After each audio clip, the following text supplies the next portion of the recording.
hello, my friends. Welcome to CLOBBERIN Times issue number. Well, 265 on YouTube, 965 overall. CLOBBY'S Clubhouse number something. It's something. a number. I think it's number 10. There we go. I'm an engineer. I should know that. Yes, you should. You should engineer that, ma'am. Well, hello. Listen, whom do we have here this evening? Well, obviously, whom we have here is.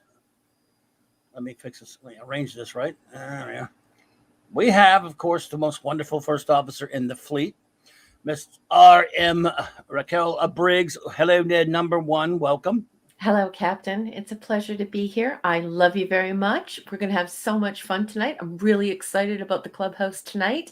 And I just want to say hello to Mark and everyone in the chat. Let's do this. Indeed. There we go. And now our chief engineer is going to attempt to say we just the same exact way as Raquel's got the patent on that. I'm not going anywhere near that. Oh my goodness. Thanks for being here, dude. Thank you for having me. Yep. Merry Christmas, Happy Hanukkah, Happy Holidays to everyone out there. And don't worry, stay on the side. This is an escargot free zone tonight. Put your fork and the garlic down, Mark. We're with our snail friends tonight. Yep. So as Mr. Furley used to say in Three's Company, I'd like some filet mignon and escargots. Escargots.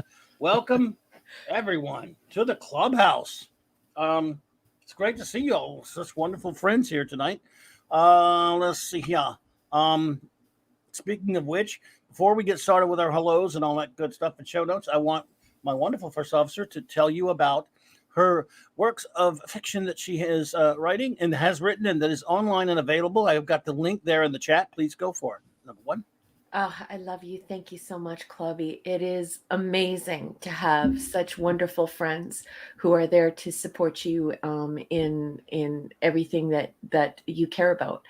I just really appreciate it a lot. I am writing a short story collection. And in order to drum up interest in the stories so that I can grab the attention of a publisher, I'm selling them individually on Amazon. You can also get them through your Kindle device, so they're ready for any Android, any PC, Apple, whichever device you have, and they're, I believe, 74 cents a piece, American, and they're science fiction short stories that are a lot like H.G. Wells, Philip K. Dick, a bit like the old school Twilight Zone that you might have watched when you were a kid. So if that sort of thing interests you, I could sure use your support and I would appreciate it. All you have to do is go to Amazon or your Kindle device and look up R.M. Briggs. Thank you so much, everyone. Indeed. And there, of course, is the link right there in the chat. Thank you so much. Thank you, number 1, for being here. Who's with us this evening? I think we got some friends here with us already, and hopefully more will pile in later. I know it's a busy night out there on the tubes. Yeah. But I hope we will see more friends popping in, but I got enough right here because I got the 3. Well, I don't count. So the 2 greatest people on YouTube right here, these my wonderful friends, and me. The Trinity's here. Yeah. Even though I'm the lesser half of that, lesser quarter. No. I say I'm so crappy at math. It's just terrible.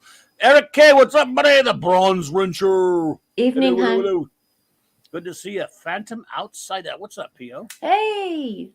Good to see you, bro. Always a pleasure. The lovely 6. Going into work. She's going, if you're still hearing this, 6, hearts to you. It is lovely to see you, my dear. Hello. Yep. Our love to you, sweetheart. Be safe at work. We'll talk to you soon. Indeed. Yep, have a good time at work. As good a time as you can at work. Yes. Don't go crazy now, because then if you have too much fun, you're not at work. So there you go. Yeah. Unless you're here. If this were like a job, then we would be having too much fun and we would be fired right away. Yeah.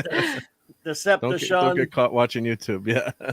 Yes, indeed. Well, unless it's us, of course. But that goes without saying. Decepticon 77. What's up, Sean? Good to see you, brother. All right. Kal-El, buddy. Nice to see you. What's up, man? The Dad Man and the Dad Man Clan. It sounds like a Saturday morning cartoon from the 70s. Yeah, I'm so happy that Dad Man Clan is here. Dadman, I wanted to just say thank you so much for the wonderful comment on the intro extra that I made for Clubby for this show. And I'm so happy that you love it so much. And it's really cool. And I'm so happy that you're here. Yes, yeah, absolutely. And look, the great Hungry Boy. Hungry Boy, thank you again so much for those wonderful words that you left me last night. They touched me more than I could even say. I really appreciate you. We were really, you've become such a great friend, as so many of our other friends have. We got a great group of clobberers here. Yes, the 3 clobberers. Someone call us the Clobberers 3. Oh, you got Clobber's tears. Clobberers 3. But we can do the Clobberers 3. Right? Yeah. Yes. Hungry Boy. I know it's hungry for big burgers. Oh boy. Thank you for being here tonight. We got some treats for you because you're a great comics guy, so we know you might enjoy some stuff that I got planned tonight. And we have here Snail Messiah. Hello there. Good evening. Always a pleasure, Snail. Thank you for popping in, sir. Let's see here. I think that keeps us. No, I thought I was up to speed on the chat, but no. Hang on. David's here. David Rayburn. Cuz, what's up, cousin? Yep. I am drinking a beer with you tonight, folks. Well, somebody has to. Good to see you there, brother. I mean, cousin. Well, he's a bro, but he's a cousin. So yeah. Well, so what is going on with everyone's cool vibes here on the panel? What do we got in store for our wonderful friends out there? I know more friends will show up because I always start fashionably late. They like to show up fashionably late, I know. Well, as you all know, I have been picking comics out of my husband's comic collection. Now, I make fun of these comics, but to be fair, my husband is a massive nerd. He's not a geek. And so he loves like billiards, and he is the biggest chess nerd in the entire world. And we have strange mathematics books in our homes. My husband in our home. My husband likes to read books like Trigonomic Delights. So although I tease him about, I'm waiting for the movie. Yeah. Yes. The film adaptation. Did the author finish all the volumes, unlike George R.R. Martin, or that's the only one? Yep. So although I love to tease him about his comics, everyone should know that he's laughing along with us because, of course, he had a friend who was really into comics, and he never did get into comics. But whenever he was in the company of this friend, they would go and they would look at comics and go to various comic book expos and things like that. And he picked up a few things. So he's not really a collector. He's not really a big fan of comics. So we're taking a walk through what he bought. Lucky him. Okay, before we do that, I forgot to do my show notes, but hello there, the old man. You are new here, strangely enough, but you're the old man, and well, you got a lot of old man company here, sir. Yes, there are plenty of old men. Oldies here. But I know, I'm sorry, I always forget to do the stupid show note thingies. That's okay, honey. Go ahead. Sorry, I was not able to do a global geek gang this week or last week or the week before, for that matter, but next week, I think I will do one, probably an hour earlier than usual, and then we'll decide the fate of the Global Geek Gangs going forward in the new upcoming year. But Saturday night, which is all right for a fight and all right for 4 more episodes of Star Trek. We have Star Trek The Next Generation Season 4 episode reviews. 4 more episodes, folks. Yep. And what a great, amazing crowd we've been getting for the Star Trek get-togethers. And so we thank you all for that. So much fun. Let's see. Eric says, Clobby is so old. He taught Captain Caveman how to fight crime. Yeah, and how to say Captain Cave. You do that so well. I love it. God, yeah. There's a price. That's good. Someone get that. Is that how you lost your voice a couple weeks ago, doing too much caveman? Not doing it any good, I'll tell you that much. Monday night Mark C Comics Talk, folks. Wave 3 of the Clobbering Times Mark C Comics Creator Hall of Fame, named after our great, wonderful, dear departed Mark C. Yeah. Wave 3, 10 more inductees. Who will they be? Who indeed? We will find out. There are question marks by them, but the characters would be dev giveaways to some people. But we will see. I always do that, just like the. And again, here's a rundown of the previous inductees, of course, folks. Well, there we go. Wave 2 was Neil Adams, Kurt Swan, Bill Everett, Joe Simon, Bern Hogarth, Alan Moore, Harvey Kurtzman, Wallace Wood, Gardner Fox, and John Romita. All worthy. I'm sure Hungry Boy will agree. The Pantheon of 10, the first wave, wave 1. I loaded the picture, but I moved it to the wrong spot. Did I load that picture? Where are you? I moved it. Oh, there you are. Oh, I put the wrong one. God darn it. Thank you for the darn it.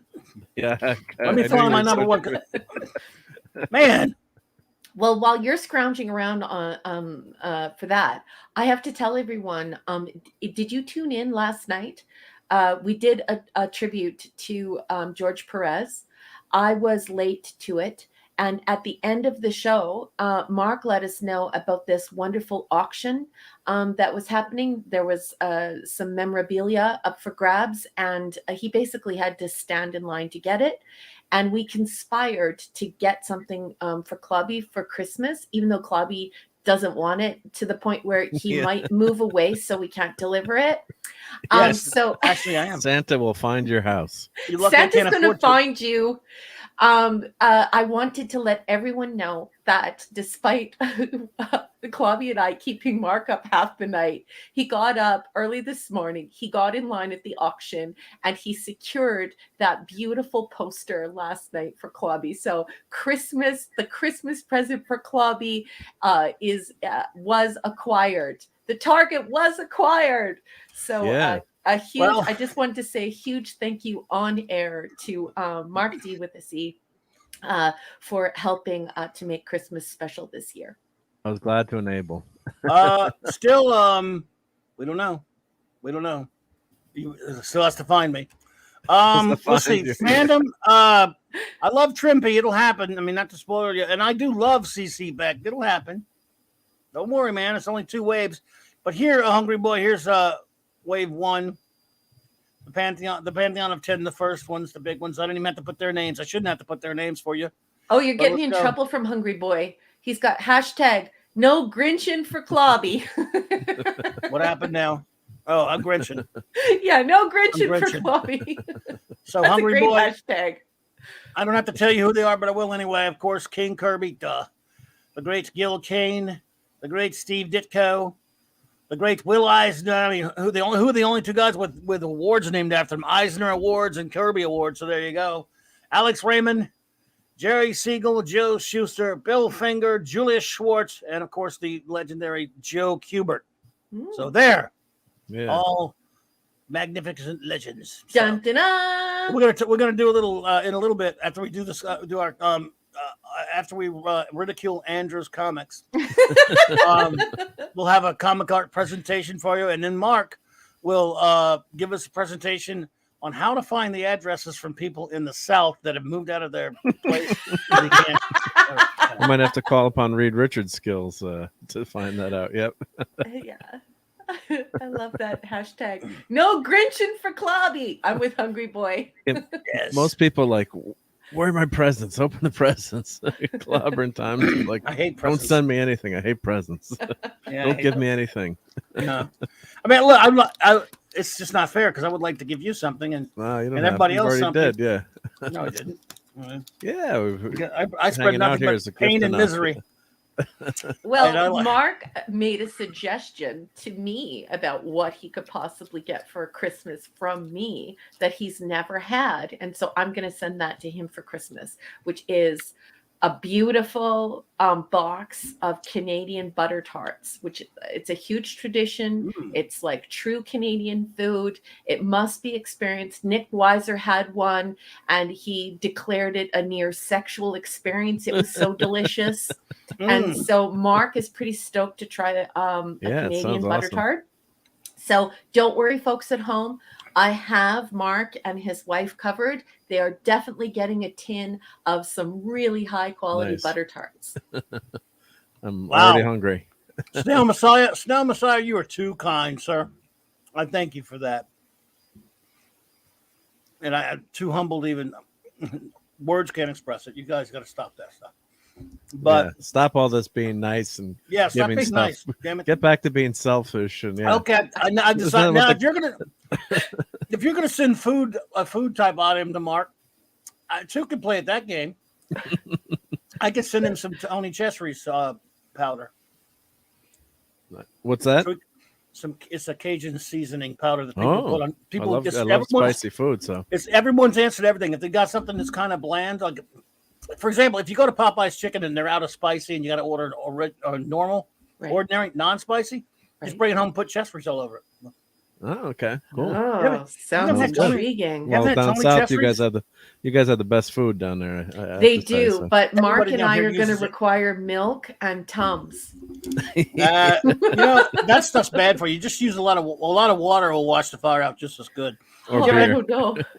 You ever had a Tony Chesery's sauce? No. Powder. It's powdered. It's a seasoning thingy. Really, we put it on every day. Spicy or yeah, it'll Cajun up and spice it up a little bit. Yeah, it's down south, right? It's good. Yeah.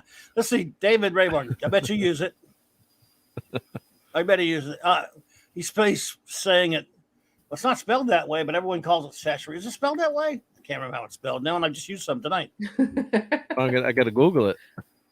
And Dadman says, I've seen pictures of Mark's cooking. I want him to send me some food. All right, so whole pig headed your way, Dadman.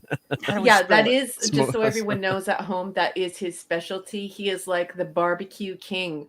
I have seen so many events already in the short time I've known Mark. Like, I've only known Mark for like about a year. And every time he cooks something, it's for like 200 people, and it's always a roast beast feast. He's always got a smoker out, a barbecue. There are big bones. You feel like you're watching an episode of the Flintstones. So, Dadman, that would be quite the meal if you invited Mark down there. Yeah, I had to send a Anthony, picture of some. Oh, yep. Go ahead. Yep. No, go ahead. Well, I was gonna say I sent some. We're talking about food. I don't know which show it was on. We always get sidelined by food, which is awesome, and get Dadman real hungry. But someone was talking about some ribs that weren't so well cooked, or like I had a friend who brought ribs to a party, and it was like, these are horrible. So I was sharing some pictures of the ribs that my brother-in-law. He went to Alabama, so Roll Tide. Keely would like him, and taught me how to cook barbecue because I'm a northerner up here. He's like, my God, he's like, you people parboil ribs and then throw sauce on them and cook them in the oven. It's like, no, let me show you how this is done. So, Stop that. That's so terrible. thousands of dollars of gear later. So beef ribs are one of my favorite things to cook too. Beef ribs are great. Yep. But so I hope everyone's really hungry out there, but sticks around. Hungry Boy says undercooked ribs are like modern comics. Phantom Outsider says he loves to use his smoker to do a brisket. Yeah, you gotta have it smoker. Yeah, you gotta have it. Yeah. Imagine that. I'm hungry. Yeah. Right. You gotta use the smoker to make brisket. Oh, it's fantastic. I'm gonna give me some popcorn right on the air if you guys don't cut it out. That's it. Here you go. Some Tonys, as we call it. Some Tonys. Oh, can you like, yeah, honey, go click on one of them, please. On one of the images. I just want to see the. Oh, there we go. Oh. Just put it on every damn thing there is to put it on. Neat. Yeah. You probably have stuff like that, I guess, up there. I don't know if you get this up there or not, but. Yeah, I've never seen anything like this. We have Cajun spice and Tex-Mex, but not Tony's. I got to try that. And that last name, that's a mouthful. Yeah. Yep. Well, it looks good. Spell it. Well, like I said, if you like spicy Popeye's chicken or something like that, but you can't get the spicy, you can't order it spicy, just get the order normal and just put this all over it. That's what I do. The only thing that sucks is middle age. You know what I mean? Prior to middle age, I could enjoy whatever I wanted. I could eat food that would, burn your tongue off, and I would enjoy it. I really like spicy food. But now it's like, I don't know, but middle age, it'll bring down your ability to eat that beautiful spicy food. And I do love spicy food. You just got to Some little- prep with the Tums beforehand and stuff. You do. You do. Yeah. Or what Pepsid or something. Yeah. Yeah. And you have to order a brown cow. You have to have, like a Kahlua milk on the side to help to further pad the esophagus. Otherwise, middle age will remind you that you ought not to be eating such spicy food. I don't I put do it on love everything, spicy but food. chicken for sure. Yeah. And pizza. Yeah. Put it on a little pizza. Oh. That's All good. right. Hey, attack I here. see it. We got a bot. Okay, I'll We get got it. a bot. I can get it, or unless you can. But I was gonna say, and on the Swiss side of my family, you have everything. It's called either aromat or mirador. It's kind of like a flavored salt. I don't know how to describe it, but I'm addicted to it.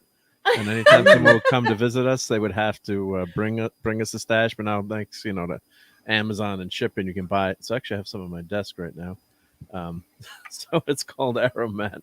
Wow. And it's here. Do I have my camera? Oh, which camera is it? Aaron Baker. Hey, just walked Aaron through the door. Baker. Yeah. Hello, Hi, Aaron Baker. And everyone just has it. I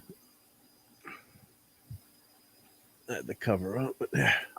So this stuff. Oh, focus. It'll, Whoa. sorry. So this is aromat. So this is if you have any Swiss background or. This has to go on every food, especially eggs or salad. So read the side of it. What did the ingredients say? It must have an import ingredient list, right? Yeah, I Yes, can read it's got it, an but import list. yeah. I What can't is read it? that right now. Well, here I gotta go get the glasses or the loop, as they say. Because What's the matter? Your arms aren't long enough for your eyeballs? yeah, salt, flavor enhancer, lactose, potato starch, onion, vegetable oil and fat, turmeric, celery, extract, yeast extract, garlic, something that's a really long word I can't pronounce, mushroom extract. Yeah, but it's okay. I'm gonna have to get some of that. Aromat. I'll send you some. Yeah, it's just so, and it's got MSG in it too. So just so you know, that's deadly. Nah. But I mean, it's not the evil people think it is. No, it's but if you go to so like I keep this in my backpack, so if whenever I go somewhere, if I have salad or something, I pull it out. Really? So oh yeah, it's Nifty, everywhere. nifty. Yeah, it's good. But the problem is then you end up like if you don't have it with you and you're so used to it, you kind of get addicted to the spice, as they say. So like that hot sauce or whatever. It can be very addicting. Hey, Mark. Mark, a hungry boy is asking where Knorr is imported from, and is Knorr Canadian? Nor. No, that's no, not you guys say Kirby Knorr, monster. but in our commercials for Knorr, oh, it is Knorr, they actually pronounce it Knorr, and I believe Knorr is Canadian.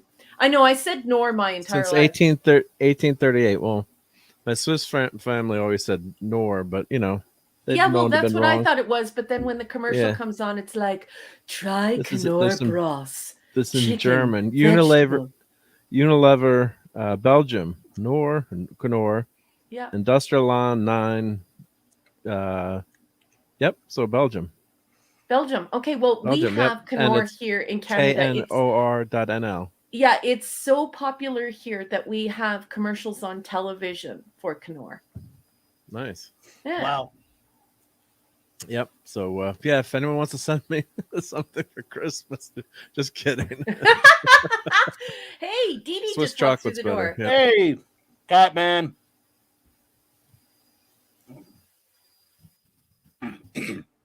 I had some dude put aromat on my Matek.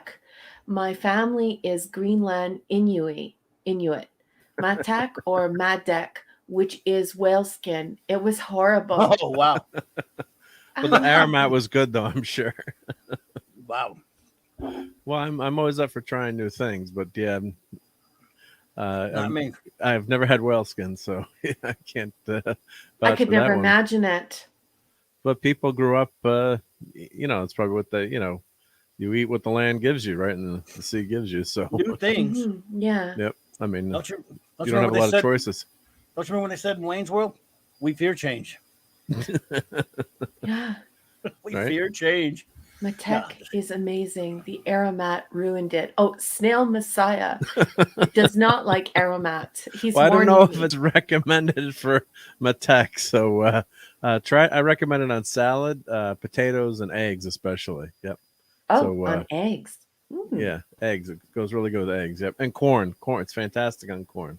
Nice. It only goes with certain things, so I agree with that, Snail Messiah. But yeah, if I ever come across a Matek, maybe I'll find out. I'll try with the aromat. But yeah, it's Sounds like Doctor Who villains to me. I've always wanted to do a Christmas in Iceland. And then of course COVID happened, but I've always wanted to go to Iceland for Christmas and just go to the geothermal pools and hang out in the Oh. geothermal pools and watch the northern lights and go and see some of the lava flows and do some splunking and caving and but that would be the divine opportunity to try whale, but I'm not sure I could. I'm not sure I could eat whale. Although I make no judgments on anyone who does, I'm just not sure I could. There'd be whales here. Just because of it's Is it because of Trek 4, of course? Yes. Well, I guess I was sort of kidding, really. It's a good reason, but yeah. Yeah. Like some, I mean, I know there certain people into it, or they're allowed to hunt whales, and it's part of their culture. So it depends on what So at a certain point, some whales are gonna, you've got to have that circle of life too. So not that I'm in favor of whaling, but depends on how it's done, I guess. Well, Dadman Walking says my kid Ange will eat raw sushi and any and all manner of things with tentacles. I'm sorry, the chat's jumping, so I'm just gonna hear it. I get queasy. I call it bait. Yes. That's from Dadman Walking. So funny. Well, I love the Simpsons episode where you say Bart goes, oh, hell yeah. She wants to get the geothermal shelter with geode. No, I don't want to go anywhere with geode. Snail Messiah actually agrees with me. I'm so happy you feel the same way. Yeah. He says, whale is rather good, but I stopped eating it simply because they're too intelligent. I just can't have it anymore. I totally agree, Snail Messiah. And it's a weird circumstance. You know what I mean? I have friends who swear by eating kangaroo. And that it's so much better for the environment because it's way, way, way less methane. And but I just because of my ideology, because I'm North American and I grew up in Canada, I just, you know what I mean? A kangaroo is a novelty, exotic, beautiful animal to me. So isn't it funny how wherever you grow up and the values that you're raised around and the society you raised in, that ideology, it really affects the things you eat and that you don't eat. Mark and I, because Mark has of his background and because of my exposure to my Greek family, we eat tripe. And that I'm sure that horrifies a lot of people. I have friends in Australia and New Zealand who think it's insane that I live in the foothills of the Rocky Mountains. They're like, there are bears there and cougars and all these big, there are wolves there. What are you talking about? When I complain about all the spiders in Australia, they're like, what do you mean? Yeah, spiders are scarier. It's a good point. Kalel talks about how, Star Trek is trying to do, doing things good for the world. And I just saw it not too long ago. I don't know if it was accurate or not because I got a glimpse at it. Some article from somewhere that talked about how the population of the humpback whales have gone through the roof ever since, because that film, because Star Trek 6 did bring attention to that problem. And now they don't have the problem that they did. So when the probe shows up now, it's going to be, the probe won't even show up. It'll just The probe is not coming. Crisis averted, and that's great. David Rayburn, I have never had alligator, but that is something I would try because alligator just signals to me fish like, I don't know. I can eat an alligator, maybe because I think of it as a bit of a villain, and I can eat a villain. Yeah. Well, and Hungry Boy says, Raquel, when there's a population explosion down here, it's Roo burgers. They're throwing the Roo burgers on the Barbie. well, speaking of villains, though, isn't it time we were cruel to Andrew's comics? Yep. Yes. More Andrew abuse hour, folks. This is the Andrew abuse segment.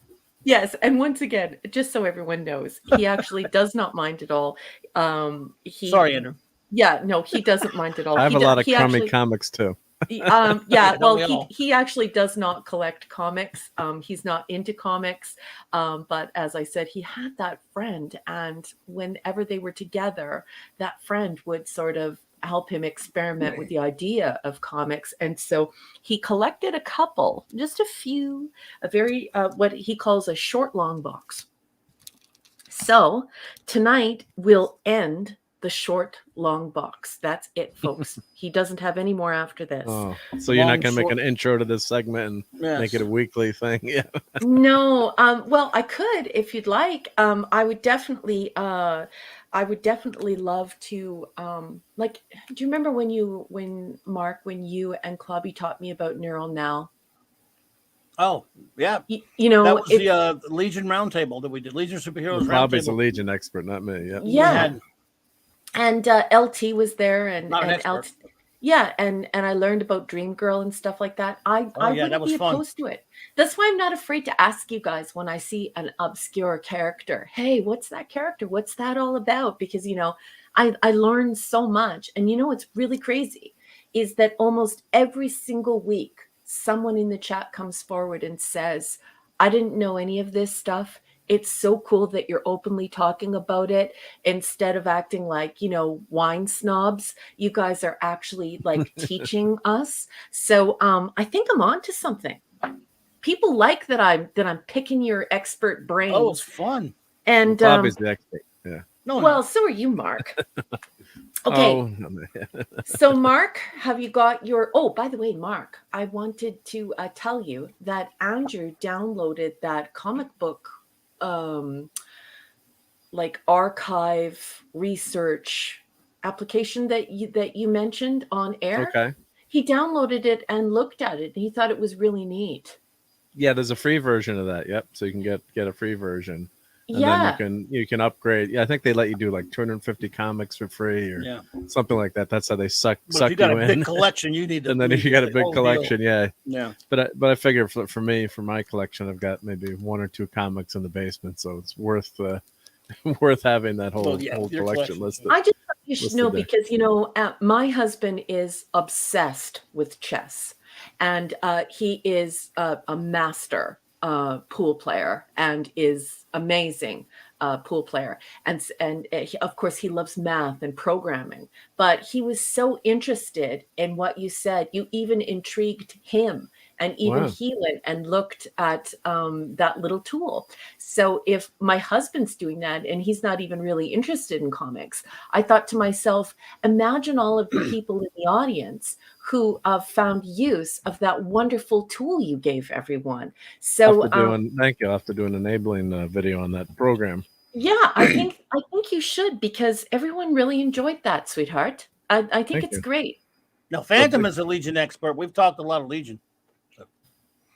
Yeah. I love the Legion of Superheroes because I like old school comics. And Hungry Boy, that is an incredibly wonderful compliment coming from you. Yes. I love publishing, and I love people who are passionate about knowledge and about skill and about craft. And so I respect what you do. I respect what Clobby does. I respect what Mark does. I think it's just fabulous. You're So, too kind. without further ado, let's talk about something that I found quite interesting, and I was asking Andrew about it. And it's kind of crazy because it's really something that I don't understand. It's Maximum Carnage. Oh boy. That's And Bobby's favorite. He has, I think, 14 of these. I think there's a full collection of 14. He has them all. But what I find really odd is you've got Spider-Man Unlimited, Web of Spider-Man, The Amazing Spider-Man. A lot of titles. And then just Spider-Man, and then Spectacular Spider-Man, Web of Spider-Man, again, The Amazing Spider-Man, then just Spider-Man, Spectacular Spider-Man, Web of Spider-Man, The Amazing Spider-Man again. I know the era you're in. I can tell by the era. Yeah, Spider-Man, the Spectacular Spider-Man, and then Spider-Man Unlimited. Yeah, that we're talking like anywhere from the late 80s into the early 90s and stuff. There were a hell of a lot of Spider-Man titles. His first title after appearing in Amazing Fantasy 15 was, of course, The Amazing Spider-Man from 1962 all the way to forever. In the early 70s, he branched out into a book called Marvel Team Up. Then he got his own series called Peter Parker, the Spectacular Spider-Man. Yep. He had Spidey Super Stories.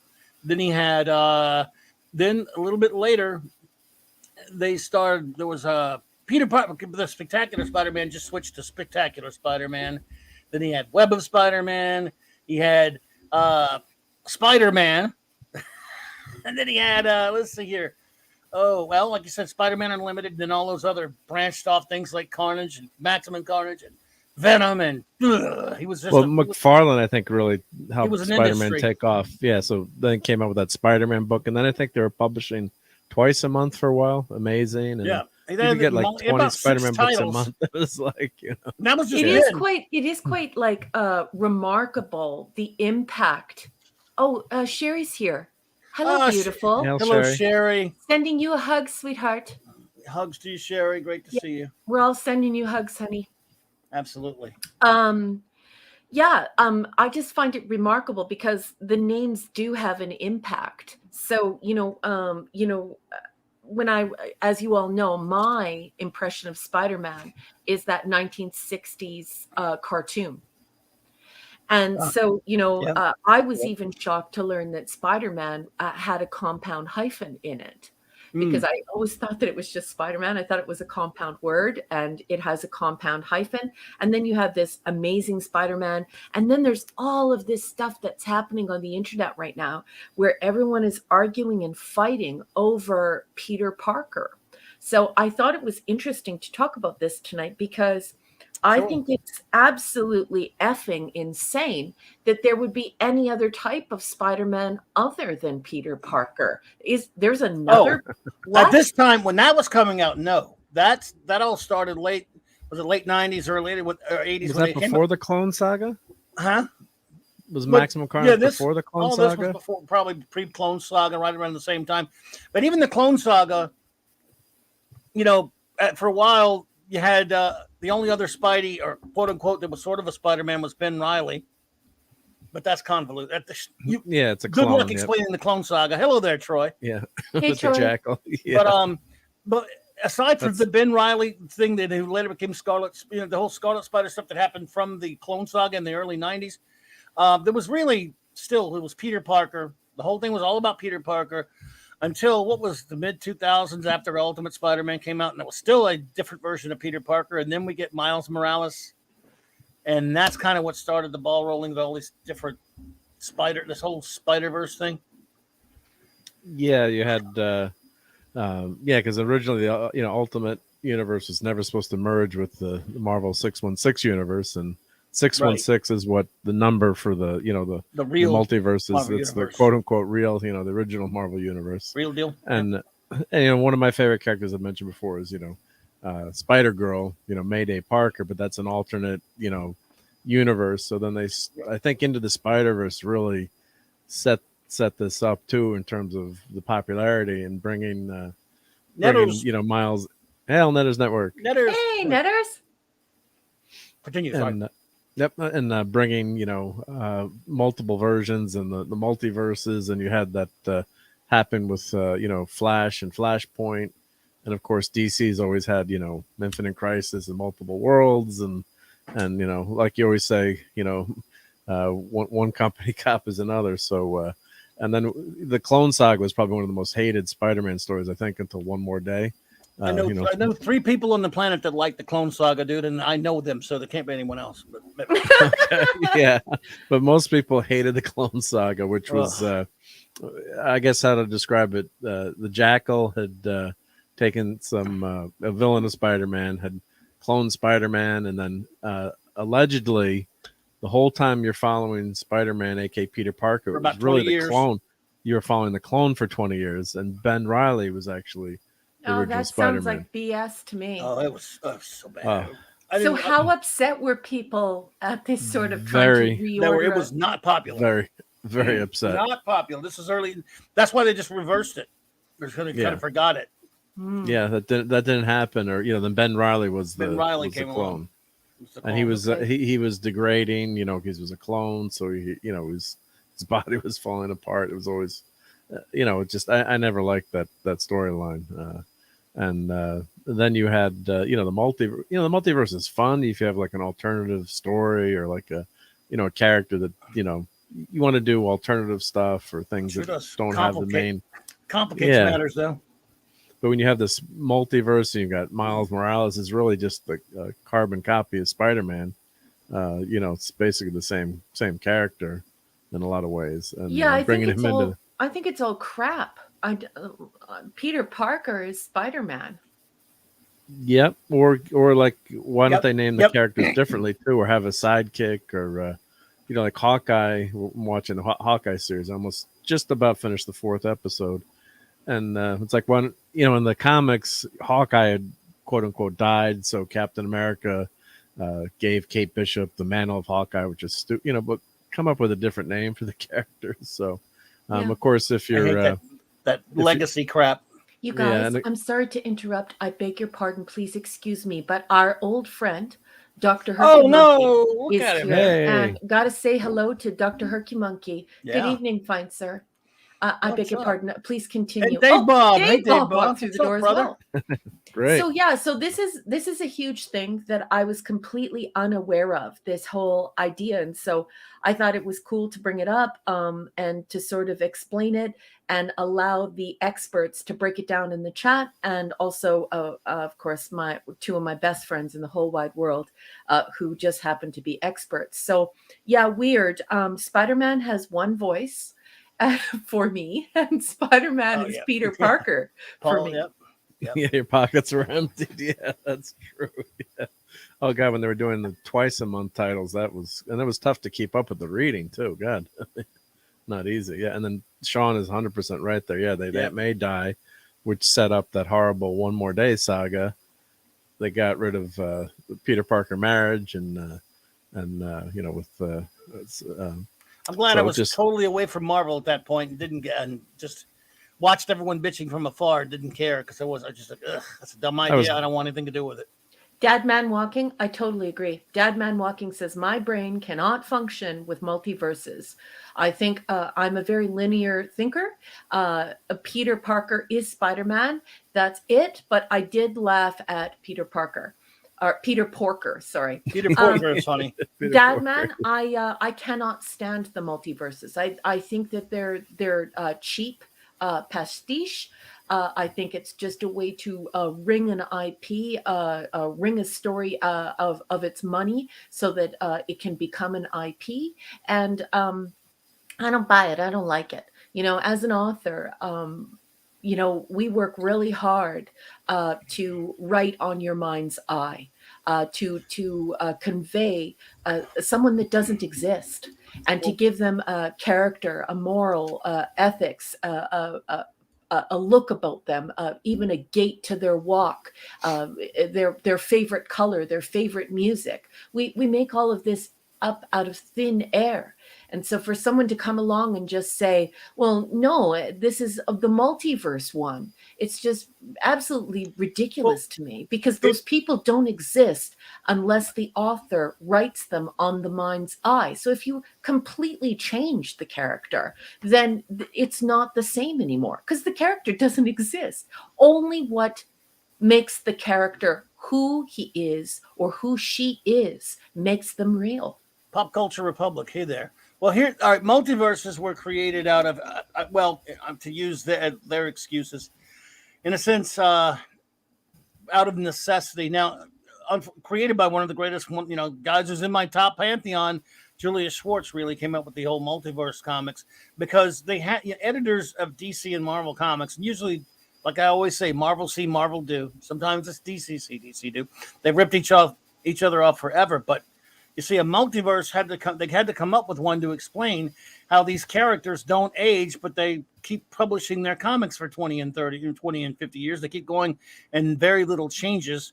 And, writers come and go. Creators don't get to keep their characters and do whatever they want with them. So these corporations get a hold of them, and they assign other people to write them. So Julius Schwartz comes in, who he comes into DC in the 50s. He has a science fiction background. He was the literary agent to Ray Bradbury and Alfred Bester and people like that. He was a science fiction guy, and he comes in and he sees that he doesn't really care much for the Golden Age versions of the DC heroes, the original Flash, the original Green Lantern, their powers. He didn't really like the way their powers were based. Mm-hmm. So he comes up with the Green Lantern Corps instead of just some magical lantern giving the Green Lantern his power. He comes up with a science fiction, explanation instead of just Flash. How Jay Garrick gets his powers from fumes of that stuff, or what have you. He comes up with a more. It's crazy, it's outlandish, but he creates Barry Allen and Hal Jordan, the Silver Age versions of these characters. Well, eventually, and yet Superman and Batman and Wonder Woman stayed virtually the same, and all of a sudden they're running around in the same universe.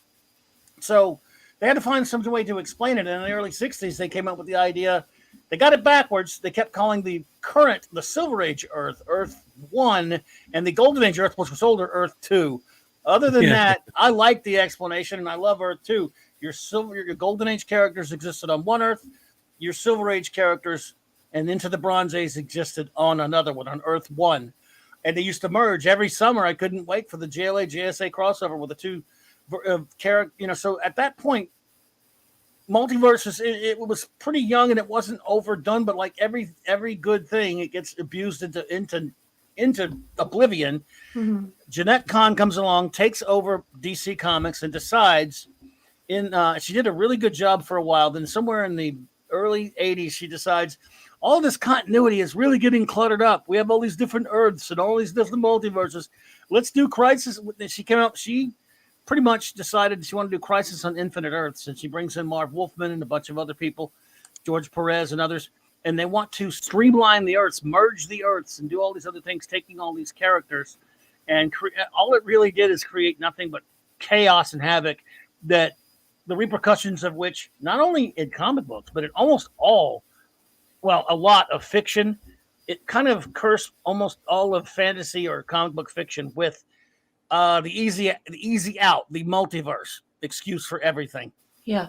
But it did. Yeah, I think that's why a lot of people don't like the multiverse. And I really like what Troy Pacelli said, and it's way far up in the chat now. But he said that the author has a contract with the reader when it comes to that character, and they want to be able to count on that character, and you shape that character in that person's mind. So if that character can wind up being merely a mantle or a costume, and anyone can be that character, and you can shift and change that character's morals, ethics, tastes, behaviors, you've ripped up that contract with the reader.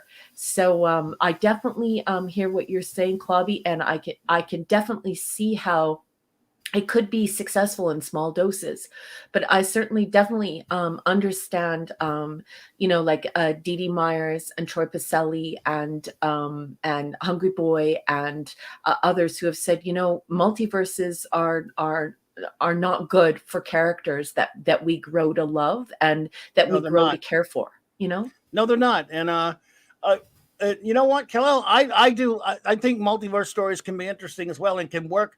They're great for alternate verse or Elseworlds types of stories. Mhm. Personally, I liked it before Jeanette Kahn screwed with it and Marv Wolfman screwed with it. Crisis just muddled things up. I can understand multiple Earths easier than merging Earths. They merged all the Earths. Yeah, it made it worse. Yeah, they said basically this person existed, but this one didn't. This one did, but this one didn't. Crisis was a mess. And then a year later, they contradicted it anyway. Which is, but I'm just saying, basically, that was just a brief, because it's so convoluted. It would give you billions of headaches to even go through all of it. That was just a brief, giving, and for those who don't know, a brief idea of why we are stuck with multiverses, mostly in comics, but it's been done in other. It's seeped into other forms of media or like with Star Trek. Narratives. We have real Star Trek, and then we have filth, and and it exists on some other timeline, which I won't even talk about or even address because I won't even dignify it with discussing it. But had somebody just come forward and done a mirror universe and left it at that, I think I could stomach that. I actually think I probably would have enjoyed that. It probably would have been a heck of a lot of fun. It would have been a finite thing and mostly enjoyable. Instead, we have this convoluted poopy diaper that's being smeared all over something that we love. So I definitely understand the frustration. And certainly I don't even want to attempt to get into it on social media. But Clobby, Peter Parker is Spider-Man. He is Spider-Man. Yep. And Peter Parker is Spider-Man. Miles Morales is Miles Morales, and that's all he is. And sorry, whether you like him or not, I don't like there being a Spider-Verse. As I said this a couple of weeks ago. I like that there's a Superman family. I like that there's a Batman family, even though they don't handle them well anymore. But when I was a kid, I liked that. Yeah. Spider-Man never needed to go that way, where you have a Spider-Man. Spider-Man's not an Avenger. Yeah, he's not an Avenger as well. Screw Bendis or whoever it was that made him an Avenger. He's not an Avenger. He's a loner. I don't. Yeah, but you know, then again, I'm a pre-crisis guy anyway. My DC characters are pre-crisis. My Marvel characters are silver and bronze, and that's just the way I love them the most. And after that, they've just written themselves into a trick box so many times. It is truly as headache-inducing to wrap your brain around it. The 52 Earths crap. And all of that stuff. I love that turn of a phrase. You're so brilliant. Can you just repeat that line? They've written themselves into a trick box. Big time. They really did. What a great line, Clobby. What a great line. Oh, I don't know where. I probably stole it from somewhere. Then if it's that good, then I must have stole it. But I don't know where it's from.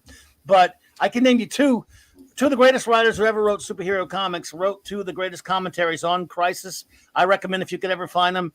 Anything Goes, #2 by Alan Moore did a story called In Pictopia, which is an ingenious commentary on Crisis on Infinite Earths, and he wrote it right after Crisis came out.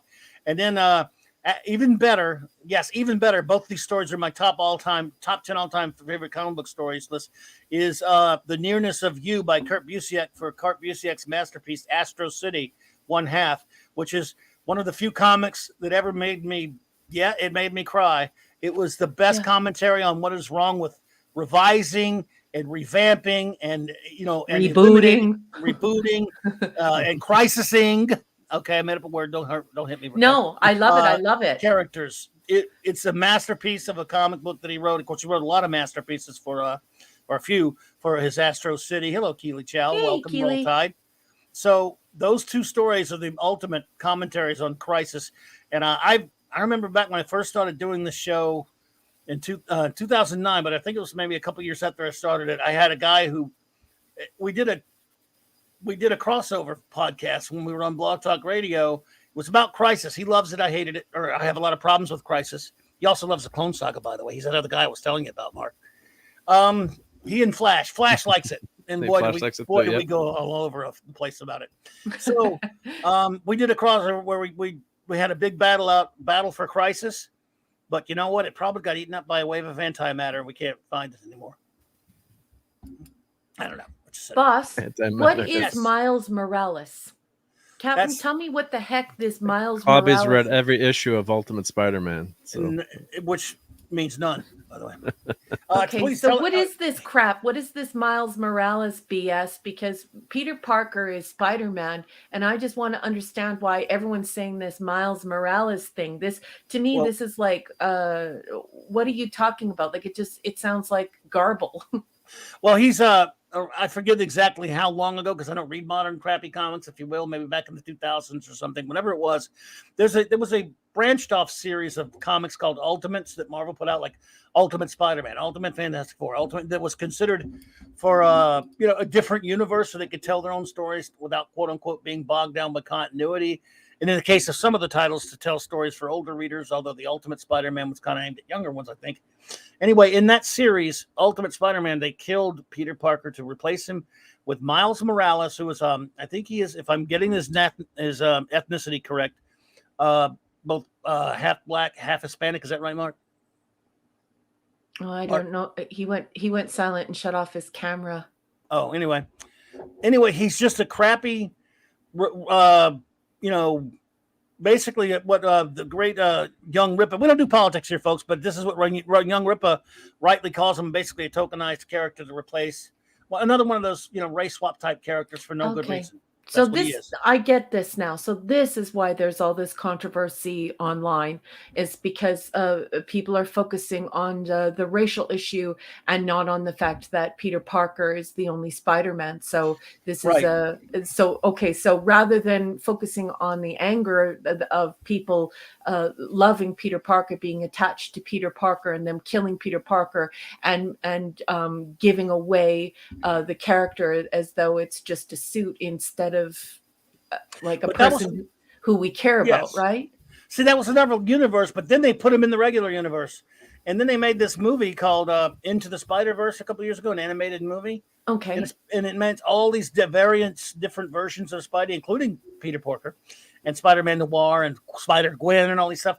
And its main focus is Miles Morales, but there is an older Peter Parker in it. Everyone loves it, but me. I didn't like it much. So yeah, I think it's a very bad idea, and I don't think race has anything to do with it. I don't understand why anyone would write Peter Parker on our mind's eyes, and we would fall in love with this young kid. And he has such a wonderful personality. He loves acid jazz. He's always fighting crime, taking pictures. He also loves taking beautiful pictures. He's sort of awkward, but handsome, and girls like him, but he doesn't want to complicate his life. And and we're in love with this person, and he's real to us, and that's where the magic happens. So we created magic when we created a pretend person, and then someone comes along and says, let's erase that character and make him a completely different character, and we'll pretend like we haven't done anything wrong, that we haven't done anything bad.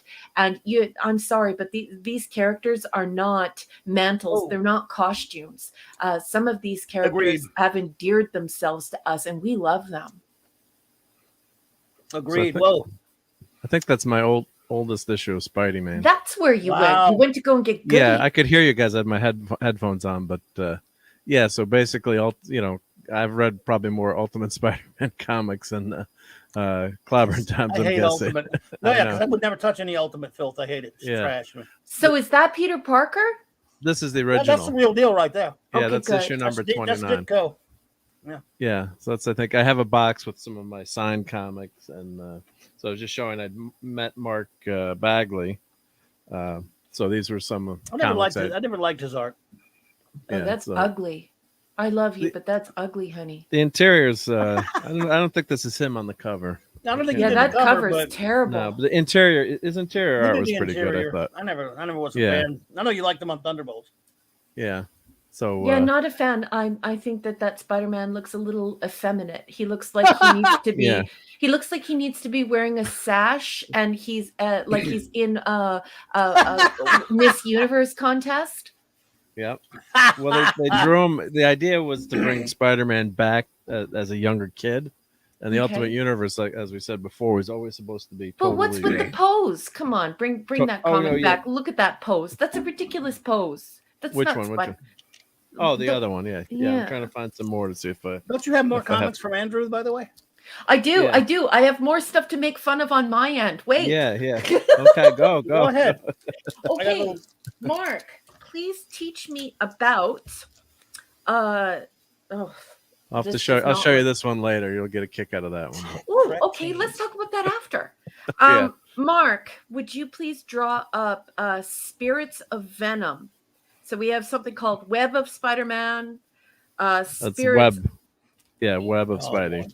Yeah, Web of Spider-Man, and it's all Spirits of Vengeance and. Spirits of Vengeance. Is there a number on there? Yes, there is. So this guessing pocket that's a of them, series. I don't know if they're related, but this one is Marvel Comics, and it's 95 cents. It's December. It has on a box in the bottom left hand corner, 30th anniversary 1962 to 1992, The Amazing Spider-Man, and it's Spirits of Venom Part 1. Oh, so it's amazing. So the title's amazing. The title's Amazing Spider-Man. Nope. Spirits of Venom Part 1, Web of Spider-Man. So it's Web of Spider-Man is the title. The normal title is Web of Spider-Man, but it probably has Spirits of Vengeance. And then what they would do sometimes is put the storyline on the title. Big bold letters. Oh, okay. Yep. So that would be but can you see a number on the top left? What issue number you got there? Should be in the top left normally. Does it say Marvel and then probably has a black Spider-Man on it, I'm guessing. No, it's got. Might have the silver Spider-Man on there. Maybe silver. It's got a regular Spider-Man on it and just says 1992 Marvel Entertainment Group. It's not a trade paperback, is it? It's actually a single issue, right? Mm-hmm. So it has to have a number on the top left. It doesn't. Huh. Or is it on the back? Maybe did they put it on the back? Well, it says 95.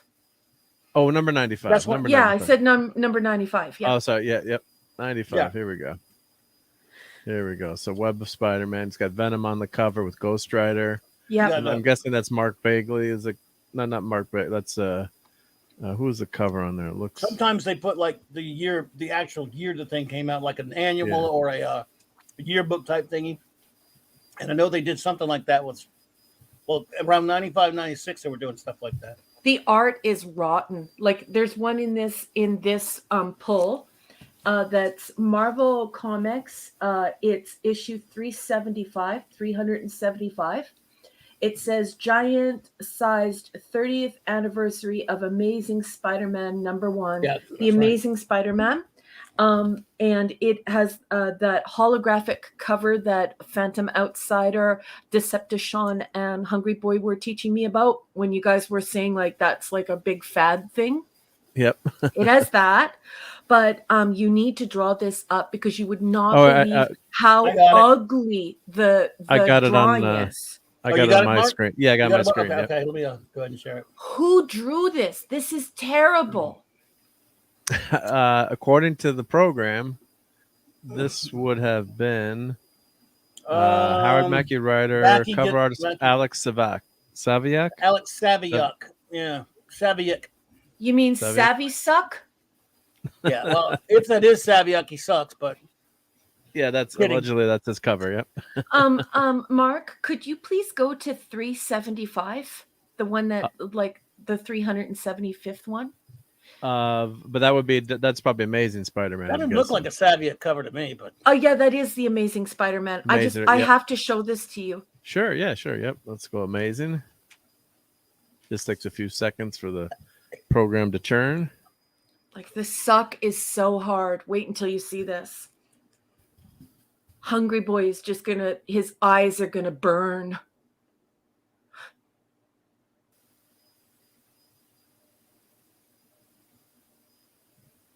So 375, you said. Yeah, it really is a Saviuk cover, but.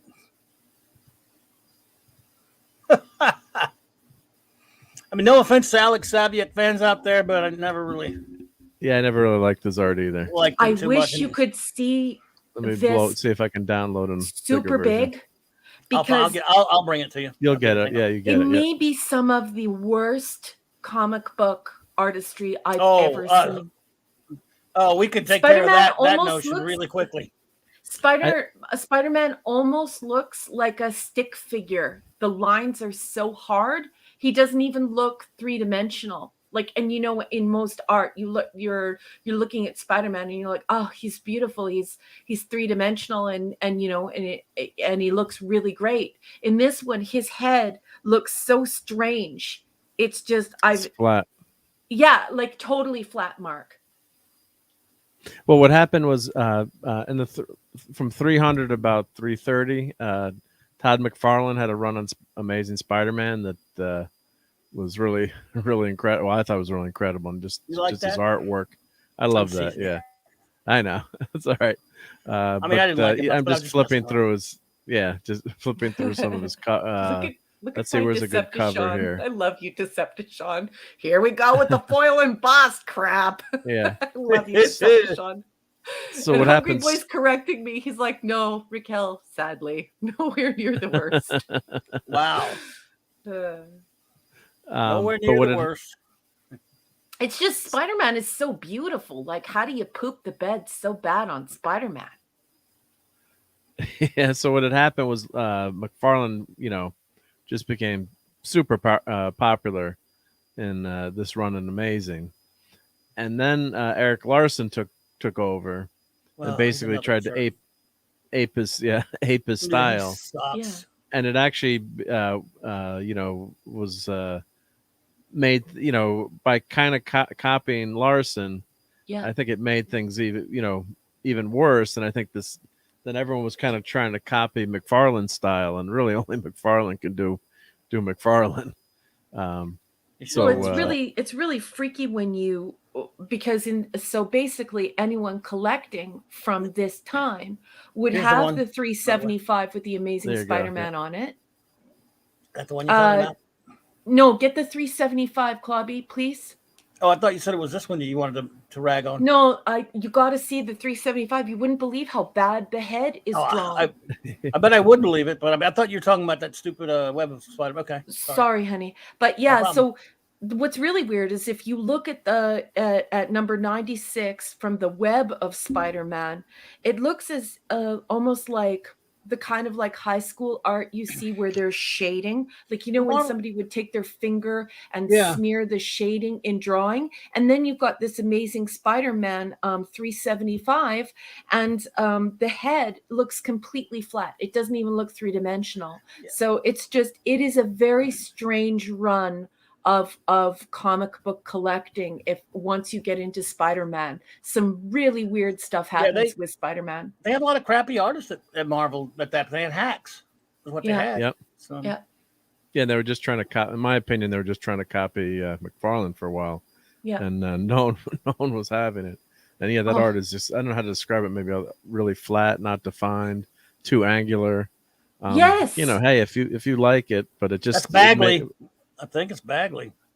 Terrible. There's a person on the front here called Tex, and it looks literally like something somebody would have drawn in high school. And then you've got this other person where it says Bags plus Re or R-E. It's Bagley and somebody. Oh, terrible. And Troy Pacelli, you and Netters are so kind. I'm just learning from the experts. And when you learn from the best, you start to give praise where praise is due, and you don't just like it all, because if you like it all, then you know. Anyways, we couldn't find any experts because Sean was busy, so we just took over. Sean was busy, and Phantom Outsider was busy, so they had to settle for us. Yeah. Yeah, all the guys are talking again about that gold foil gimmicky stuff, roping young people in, and also trying to, like Mark was saying last week, it's like they introduced this gold foil and this silver foil stuff because it also attracts these investors who want to collect comics, and they don't actually have a love for comics. They don't care for comics. They just want to turn it into like an asset. They want to have a box of these foils pile comics in their office so they can say they have them and try and jack up the amount of money that they're worth. So it's a whole world, and I love learning about it. Well, they had a lot of shit. Some of those foil covers in a second. I almost got that one. I almost got that. Yeah, I'm downloading all the covers. Sorry, I thought you'd be showing those, and so I set my program. But there's quite a few titles of Amazing to download, so it's turning away right now. Where is that sucker? Thought I had it. Oh, there it is. This is Bagley, I believe, dude. Come on, just slow down. Exactly, Phantom Outsider. It's the shiny stuff, people. Yeah. And like Mark said, how strange it was when he would be standing in a comic book store and some guy, I think it was Mark who said that, some guy would walk in wearing a suit and he would just take a whole box of beautiful comics that young boys and comic book aficionados couldn't afford. And so, they have no love for comics. They're just treating it like it's a currency. So, yeah. Ooh, shiny stuff. Oliver, yeah, I really hated and detested what Straczynski did. Most of his comic book work, to be honest with you, I've liked some and hated a lot of it. This thing he did on 9/11 was horrible. What he did was that Spider-Man, for me personally, I thought it was really bad. And no, I don't, but I did read it. I don't have it, of course, anymore. I like what Glinser just said. Glinser, thank you. That's what I was struggling to say. He says investor comic buyers. That was the phrase I was looking for. Okay, look at how terrible Spider-Man's head is. Yeah. Mark, you were saying it earlier. Really angular, really flat. Like this is it's very like a cutout. Ugly comic. Totally ugly. And thankfully, I don't own it. I just was totally shut away from Marvel and DC at that point. I was buying a handful of comics. There was still some good independent stuff coming out, but I wasn't buying much Marvel or DC when that was coming out. I was in my, early 30s, and my comics taste weren't doing much with the characters I loved. I mean, I didn't like anything going on in comics from the big two at that point, really, except for Untold Tales of Spider-Man by Busiek. That was the only one of the few mainstream comics I bought. Yeah. But Bagley is sometimes I like his art too. So that's just, I don't know if that was the inker just going over the top of his pencils. Some of it is just horrible. It's just, I beg your pardon, please excuse me and excuse my profanity, but it's just shite. Oh no, I agree that's horrible, but some of Bagley's stuff I like, so. Yeah. No, I see what you're saying. But very because this is flat. Bagley here too. This is Bagley here too on the cover. So I mean, that's definitely not flat. Yeah, that's definitely not flat. Thank goodness. Yeah, but that was a real, exceptionally ugly cover. I agree. Yeah. My wonderful Hungry Boy, our professional comic book artist, who obviously, for obvious reasons, has to materialize here anonymously. He says, Raquel, that comes from a lack of life drawing. Distortion of physiognomy is a regular symptom of such. I love it when you speak like a fine arts professor, Hungry Boy. And I love your comments, your cerebral comments that are very academic in their summations and their reflections. I love it, Hungry Boy. Pop Culture Republic. We have a Eric. Bring out the conspiracy. We have another in our comic shop owner cabal. Wow. Although I don't think D-Bud's not here tonight, though. Yeah, where is D-Bud? I don't know. All these comic book people, yep. But I had something for him dedicated to him, too. We'll do in a minute, but oh well. Okay, what do we do? What's up now? You got some, some more? Well, here I can show you some ultimate covers. If you make me full screen and scary again, I can show you some. Yeah. And then I'm going to show you some amazing covers. So we can flip through that. But ultimate cover. Do we have to? Oh. Yeah, you got. Well, some people know the difference, right? Ugh. So, yep. That's gross. Yeah, that's 43. What's this? 47. So Bagley was in the store, so I had these signed. I wish I'd issue 1 was sold out. Otherwise, I would have bought that and had him sign it because that's worth quite a bit now. But Ultimate Spider-Man really took off and sold very well and was really popular. I think people liked the younger Peter Parker again with Gwen Stacy and the way it was written. Those first, I'm going to say those first few runs, maybe first. What happened to his junk? I don't know. I'm not going there. Those first, What's going on? well, Weird drawings. Black Cat is very well drawn here, we'll say. I guess so, except for like the center of her boobs looks sort of strange. I didn't notice those. Boobies don't look like that in real life. I'm not sure what's going on with her boobies there. I've seen some cosplay though. I don't know. So here we go. Here's Amazing 57. Ramita. Just to compare. See, you got to start with. Now everyone's gonna say, "Ooh, ah," right? Yeah, Dad Man walking. Did you see how silly her boobs looked? I mean, they were a nice shape and size, but in the middle of them, they looked, I don't know, like plastic or something. I don't know. I wonder if that artist has ever seen boobies in real life. Love the Ramita covers, and those are real comics right there. Yep, the greats. I love this cover coming up. This is one of my favorite Spidey covers. That is one of the greatest covers. Oh, wow. God, Ramita's run on Spidey, man. Oh, my goodness. So we'll leave that up for extra time. Hungry boy? Well, I got a show for you in a minute then. If you like, he's making his migraine go away to see some great old stuff. Don't worry, Mark will throw some bad stuff in there. Yeah, you gotta torture first, and I think I showed that one before. Yeah, I actually think that is beautiful, and I love Scorpion. I miss that villain. That's the name of that villain, right? The Scorpion. That's correct. Yep. Yeah, so I remember him. We'll give you a headache again. This is a Kubert cover, I think. Oh, that's cool. Not Joe though. No, Adam.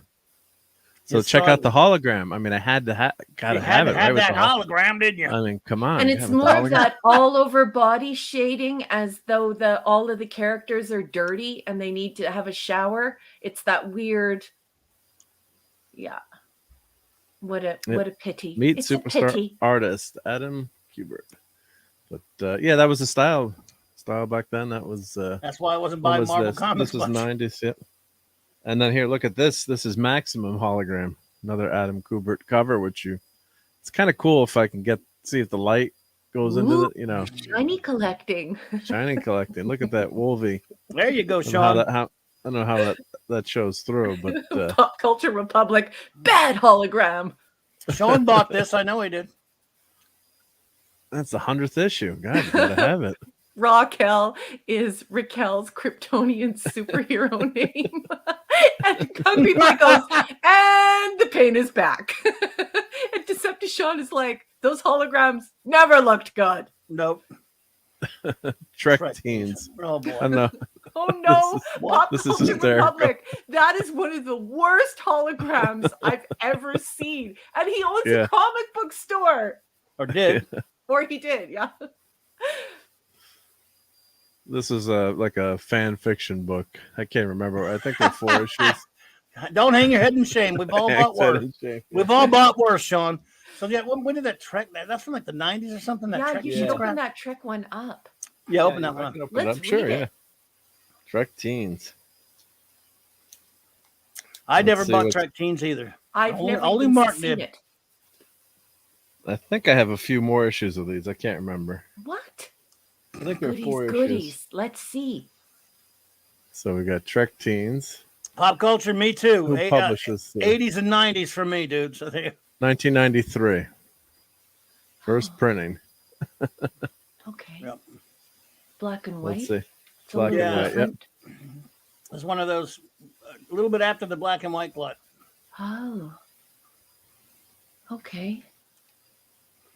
I can't remember what the heck was going on there in this. I guess they were in this. It was supposed to be like, hanging out at the local ice cream joint, I guess, or Friendlies, you know. Yeah. Pop Culture Republic is horrified. He's recoiling in horror right now. Yeah. It doesn't look that bad. I wonder if the story blows. I think you can probably count on it. Yeah, I can't remember now. I love that Glinser says that all the alternate covers meant that he would sometimes buy the same comic twice. Oh yeah. Yeah. Don't feel- No gagging. Great. Don't feel Killing bad. hungry boy. Don't feel bad, Glinzer. I've often bought the same comics twice because I forgot I'd bought it 2 weeks earlier or 3 weeks earlier that had the same covers because I'm like, they're so not non-memorable. I'm just like, oh, I think I didn't pick. I get home. Oh, I already bought this one. Crap. Look at Spock in high Leonard school. Nimoy as a teen, though. I mean, I got some that major looks pretty swoon good. for Leonard Nimoy. So Yeah. just seeing Leonard Nimoy as a young man, have you seen pictures of Leonard Nimoy when he was young? My God, he was handsome. Oh, that's some pretty rough drawing on the left there. Look at that one character on the left. Yeah, this is pretty. It's supposed to be like a parody, you know, Yes, I get it. comic, like Trek Baby. So let's see who's on the. Oh no, it's like Hungry Boy is touching the Horta. He's saying, "Pain, make the pain stop." Mark. Well, we'll go to the last. We'll go to the last one. Yeah. Let's see here. Oh, they just have some ads here, and let's see. Yeah, it's like a Pummeler 2029. A bad art intervention. Ah, yeah. Yeah, next. What do they have coming up? Let's see. Comics interview. Comics interview. I talked about that a lot on the show. Well, X Farce. Trek Teens. Look at the subscribe. They used the compound hyphen, but instead of pressing return, they just actuated the text box. So look at how it's askew, Mark. You and I, of course, that's drives us insane. Bad layout. It's layout. bad. Yep. It's bad layout. Bad layout. Bad layout. And who's Kirstie Alley there? Comics interview that looks like Kirstie Alley. Yeah. What else you got, Raquel? Okay, I have more shite. This awful thing called Venom. And so I have Venom. I have #1. Oh, good Lord. And it is a Lethal Protector. And Phantom Outsider's just going to love this. It's red hologram. Yes, Decepticon red hologram this time. Unfortunately, I remember it well. So he has all of them from 1 to... Oh my goodness, they just go on forever. This is Venom. Venom. This title is Venom, right? The Lethal Protector series. Yeah, Lethal Protector, the Madness. The regular series. He has all the madness. He has the Funeral Pyre. The Funeral Pyre is just absolutely terrible art. So what number of Venom is that? Is it the second series, I think? I don't know. Don't worry, Hungry Boy. We're about to look at some good art in a minute. Yeah, well, we will. We have to finish the collection, we'll Hungry just Boy. Flash this while I'm looking. Hey! There's some playing sexy dirty. art. My God. King Kirby, one of the great covers. Cleanse the palette with the great Kirby. Love it. So I'll hold that up while I'm looking for what issue number is that, Raquel, you think? And Venom you're looking for? It's #1. It's that regular series he had in the 90s, I think. So it's the second series, maybe. Yeah. Mm-hmm. Not the miniseries. Yeah, so it's got this real ugly, horrifically fat Venom on the cover. It does. It doesn't even Rick look 3D. Reminder. It looks super flat. Tony Moore. Yeah, and it has, like I promised, folks, red hologram. It wouldn't be Rick Reminder. That's before he was alive. It's got to be early 90s, dude. Yeah, I'm looking at one from... Okay, I got this first series. Well, first series... Yeah, Lethal Protector series. First Venom was published 2003. Venom #1. And that's got... But of course, you maybe are looking at a miniseries there. Mm-hmm. Yes, probably. I am, yeah. Yeah, it's a miniseries. So let me see what... because I figured all these have to be from... Yeah, that's the one from the early 90s, dude. Yeah. Because Venom had a ton of miniseries before he became a regular... But like Clobby said, this Lethal Protector line is pretty big. He's got a half a dozen or so in the Lethal Protector line, and then oh my goodness, Oh, here we go. Here we go. I got it. I think that this one may induce seizures in our expert chat. I have Venom Funeral Pyre, and it is pink and yellow hologram. Pink and yellow hologram. Well, wow, there's a $3,500 version of Venom #1. Well, then I'll black sell cover it. Who wants to printing buy error. it? Yeah, that's a black cover. That's the mistake cover. Printing error. It Yep. was black. Oh, Yep. yeah. But the regular, all the regular ones were red. I mean, the normal ones that we saw. They got the regular cover, then they got like a foil kind of cover. Yep. $110. How much? Well, here. Oh, sure. If you flip to my screen, I'll show you what I found here. Yep. Oh my goodness. This thing's like in mint condition. So #1, well, this one's only worth $10, right? Okay. But if you had this one with the gold foil, that's worth $110. Yeah, but I remember those. The black one you couldn't find. I mean, that was an accident, wasn't it? Okay, so Yeah, that's this the is one the I error. have. This with all this red around it. Good night, Dave Bub. Is it the Take red care, one? Dave. No, the one that I have looks more like the other one. This one, right, with the webs. No, Yeah. she got the red one probably. That's the one. That one there. That's yeah. one. Yeah. Nobody has that other one. That other one was a printer mistake. Yeah. I mean, they have it, but it was probably taken out of the printing plant by some jackasses and turned sold or something. Yeah, I mean, when people worked in printing plants, they would never do that and never take things out. And, no, they wouldn't. And never ever do that. Yep. Well, I wouldn't. But yeah, that's so the #2. Yep. So then it just goes on forever and ever, and just with just awful art, and it looks terrible, and I don't even like this Venom creature. And then he has a series called, oh yeah, he has all those. He has all of them. And then there's a series called Venom Funeral Pyre. Oh God. Oh my goodness, Snail Messiah, that's so generous. Snail Messiah, you shouldn't do that. You were too kind, my friend. I don't know what to say. Thank you for the $50 Danish krona, I think they call it. Yeah. You were too kind, my friend. Thank you so much. I don't know what to say, but I will say thank you. And he writes, I'm so in like with these streams. Oh, thank you. I really appreciate all you each bring to the table. Of course, people in the chat are pure goodness too. We have the greatest chat. We do. We don't have the coolest and the greatest chat. Bunch of wonderful, great people.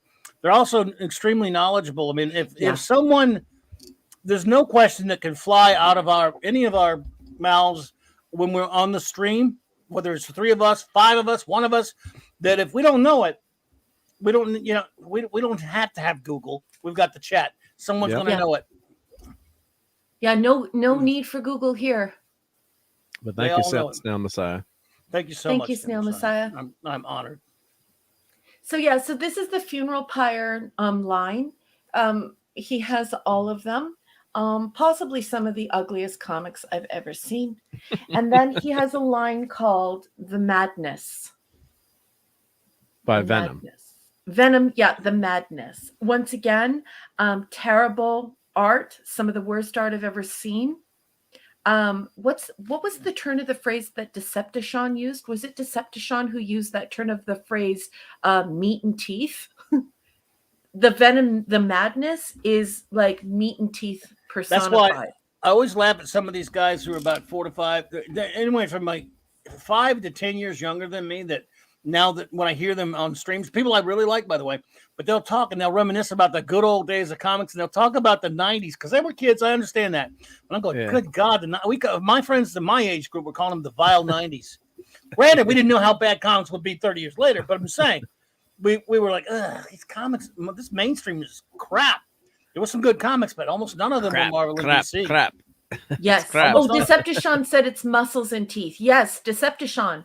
Muscles and teeth extravaganza.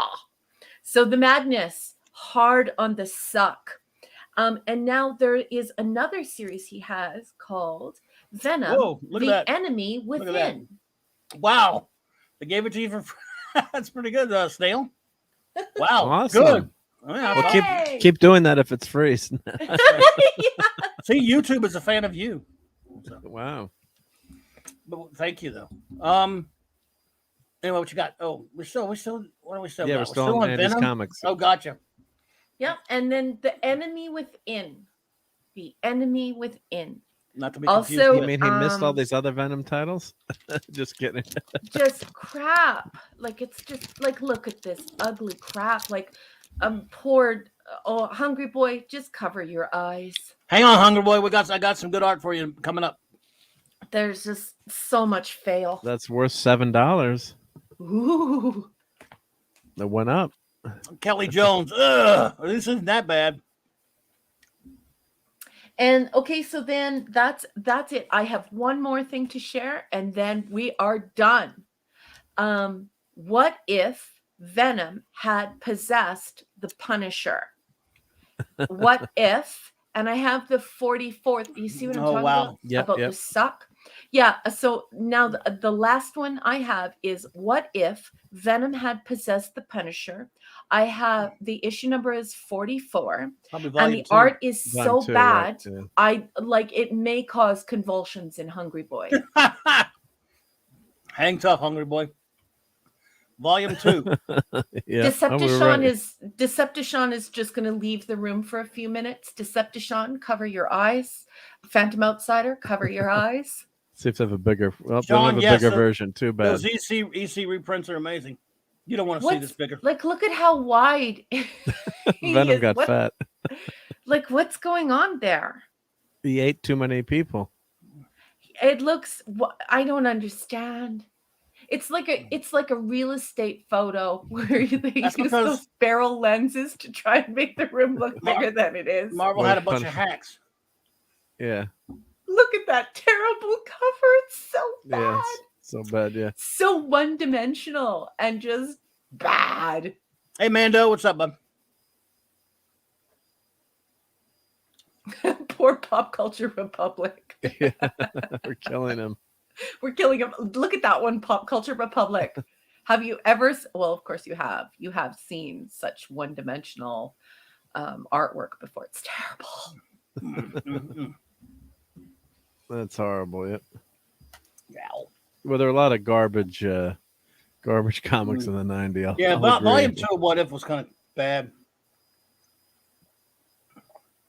That story wasn't bad. I think that was kind of. You know, I actually like the concept of What If, because What If would be the shepherding of a finite process where you weren't mucking about in the proper version of the comic.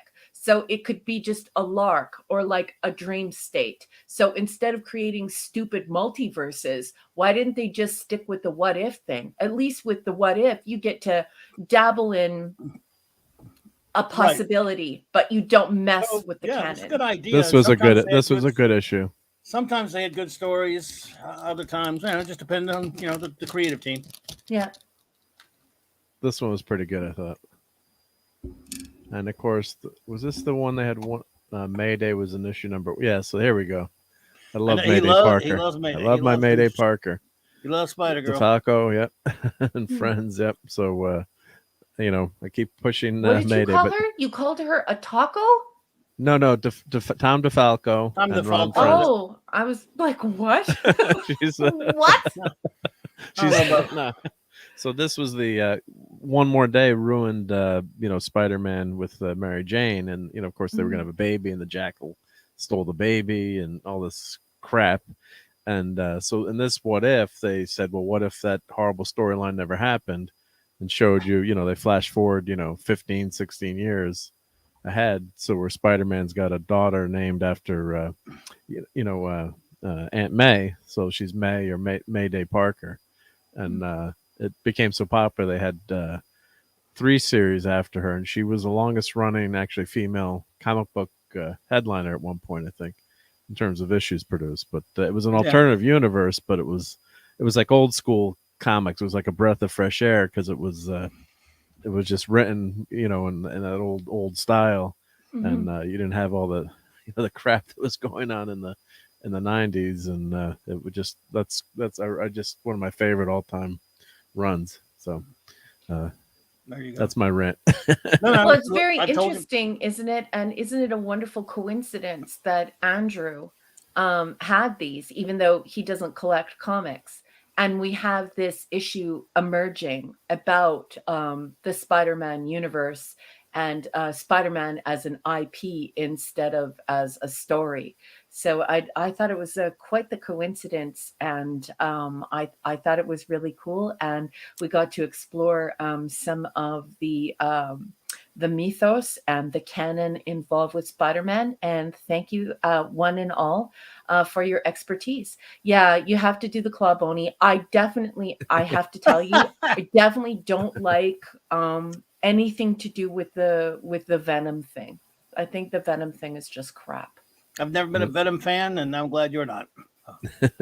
Yeah, But a lot of people love Venom. It was just not my bag. Really, never liked him that much. But no, I don't like it. I love the I didn't like first the storyline symbiote either. So I didn't like the symbiote. I didn't like the whole black costume thing with Spidey. Most people like it. What can you do? Well, I thought that was a great idea for a costume and a way to introduce the character. I thought, and that first initial run with Reed Richards helping him out, and creating that sonic weapon to take out Venom, and I thought, and the danger, his spider sense didn't work against Venom, and that first initial run was good. But like everything else that gets popular, it just gets gets overdone. So that's why I like the one thing as I said, I like this Mayday Parker character. And unfortunately, they brought back Gwen Stacy from an alternative universe with the Spider-Verse. I guess is she in the 616 universe now? I can't remember. But I was hoping they would at least have, Into the Spider-Verse have Mayday Parker there. Of course, they don't want to admit their mistake, I guess, with One More Day. So it's all filled now anyway. You don't want her in there anyway. I guess, but yeah. You don't want her in that modern new garbage. You know what they would do to her. So if you like her, yeah, you know what they would do to her? No, he knows. Everyone knows what they would do to her. No, it's all a political thing. It would you wouldn't even be able to enjoy this person who has been written on your mind's eye. You wouldn't even be able to enjoy her personality. She wouldn't even be the same person anymore.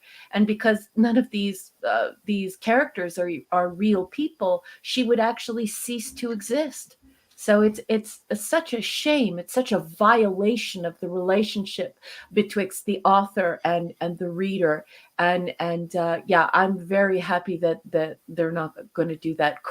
Knock on wood, cross your fingers. Yeah. Cross your legs, cross everything. Just cross it all. Our next segment is dedicated to Hungry Boy. Yes. All right. Because we showed him all this crappy art. Unless you have some more. Is that the last one you had from Andrews? Yep, that's it. That's Andrew comic. Yep. Okay. Yep, that's it. And there are no more. So from now on, when I see something weird, looking odd, or something that I'm curious about, even if, especially if it's an oddity, I'll definitely be bringing it forward, and we can talk about it, because I was so thrilled to go through these comics with everyone. Thank you, everyone. Thank you, one and all, for your expertise, your insight, for your laughs, just for everything. It was great fun, and I appreciate you all. It's just too bad we didn't find like a hidden gem in there, like an old Amazing or something. That gross Ernie thingy was worth money, and it's like the grossest comic. So sell it. Yeah. Yeah, for sure. Yeah. Sorry, I don't. That's Cal might evil. like that one, dude. That is still I the don't adaptation. have that one. That's the adaptation of the motion picture chopped up in the comic form. I have that one, but I don't think I have number 3. Oh, I need to go and check my comics now. You never know. You might have it. It's so much enabling. Yep. So I'm flashing you. Sorry, Claude. Oh, we're doing more? No, I mean, I got two more. All right, we got to tell me these things. So let me know. I love that TMP. That I got to give him warning. Yep. Sorry. What is this? Adaptation, comics adaptation of The Verge Home. Wow, it's really bad. Really special. You don't like that art? That art is terrible. Why does Leonard Nimoy look like a pig? Don't hold back, Raquel. I don't know. I can't answer that question. And, All right. and William Shatner doesn't even look like William Shatner. Yes, Troy, Marvel, when the motion picture came out, they did Star Trek, adapted the film and did about 18 issues or something, and then it lapsed and DC got it. I have them, Troy. And then it went back to Marvel later in the 1990s. Troy, I have partial collections in the Marvel, the Gold Key, and the DC. Unfortunately, I have most of the DC, and they're basically worthless. But the Marvel, some of the covers are beautiful, and I wish I could complete my Gold Keys. I love the Star Trek comics. Yeah, that's nice. Yeah, some of the Marvels from the late 90s were pretty good. And this was just I got three more. We'll do three more. So this was, I flashed this before, but this was funny. This Oh, somebody needs to be smacked. And this was it's got a certificate of authenticity from Dynamic Forces. Yep. Certified shite. Sorry. Pretty dumb idea. Signed by the artist. Yep. And so we'll cleanse the palette with two of my best FF issues. Oh, yep. Oh, there we go. Kirby. Here's Kirby issue. Love it. And then here's my. Wonderful. I shouldn't even touch this or look at this anymore. But here's my. Oh my 49. God. Oh, that's beautiful. Wow, dude. And a nice concept. That's the concept of that art is terrific. It's the king. So, well, there you go. Yeah, one of the all-time. That's Kirby as well. Books, yeah. Oh yes, yeah. Kirby is a genius.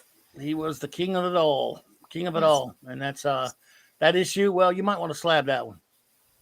Yeah, I got to slab that one. It's a little nicked on the cover, but I think it's not bad though. I mean, it's if the boss says slab it. Yeah.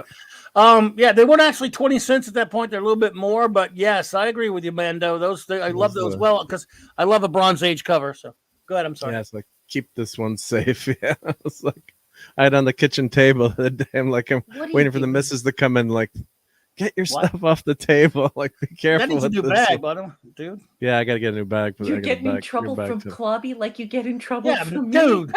I want that. If you're not going to slab it, you need to at least get a new bag, a new Silver Age bag for it. Yeah. You got in trouble from Clubby. We're turning into your parents, Mark. I gotta dust that comic. Well, we're talking about something important. That's an FF number 49. We're not talking about that's a trivial, issue. Meaningless stuff like household crap or cars or no. This is something important. I mean, yeah. Well, that's probably my best FF issue. Yeah. Nice stuff, dude. Thank you. Thank you. Nice. Well, I have something again. Because we talked last night. Everyone, we talked about how the tragic announcement by the great comic book artist George Perez that he was he had terminal cancer. You've probably all heard about that. So we paid tribute to him last night and all that stuff. And then we talked about obviously. So we showed a lot of his art. We were celebrating great comic book art. And that got me thinking a little bit about some stuff. And our great friend Hungry Boy, you said, I thank you for the really kind words you said in the comments later. It was touching to me, and I really appreciate you more than you could know. So I thought I would bring back something that you weren't here when I think I did this a little bit. I did this a little bit, maybe a little over a year ago. So I apologize if you were here last year and saw it. But I haven't done it in a while. And since we're celebrating comic book art and these characters, and we've just looked at some eye killers, I thought I would show a little thing I did. It's just these little pictures of compilations of collages of comic book characters that I love, and they're each by their definitive artist. In other words, not so much of a ranking. Like I'll show you a character and who I think their greatest artists are. If you see what I'm saying, like I'll start with the example. We're going to go in alphabetical order. Aquaman, for example, and his top artists. See, you get the principle. Nice. Stay for a second, please. Oh yeah. So that's the principle of what we're doing here. It's not much. It's not, but because I think stay for 1 second here. Oh no, yeah. See, I think each character has probably their definitive artists, and I'm gonna go back and eventually do that top 25 artists show and stuff like that soon. But on Aquaman, you know, you got to go with the creator, Paul Norris, the character creator. Ramona Fraden, who I always said Fraden, who I thought was one of the definitive artists for Aquaman as well in the early days and stuff, of course. Nick Cardy, I can't do him justice here, but and then Jim Aparo, because how do you compete with either one of those two guys as an Aquaman artist? Who are your top two favorites? Because I think that Norris is absolutely like beyond the beyonds of outstanding, and Cardy, I would collect Cardy's version of Aquaman. So Norris and Cardy to me are just really, really sensational. Well, Paul Norris is the co-creator of the character. Okay. And therefore, it kind of defines him in that respect. Usually, a lot of these cases, you'll see the co-creator or the artist of the character.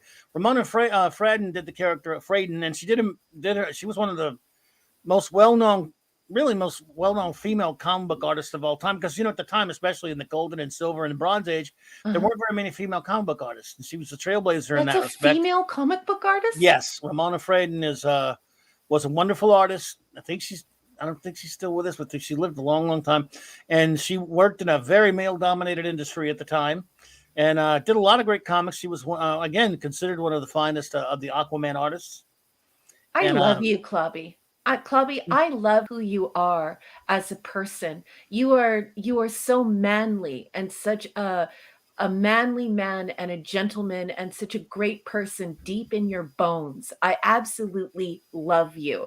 So yeah, Fraden or Fraden, a female comic book artid. Wow. Yeah, there were a few. And one of your favorites. It's great. I loved her stuff. I mean, it should have simplistic but fun style, and of course, and she also did a lot of Plastic Man in the 60s and stuff. Nick Cardy is an absolute master.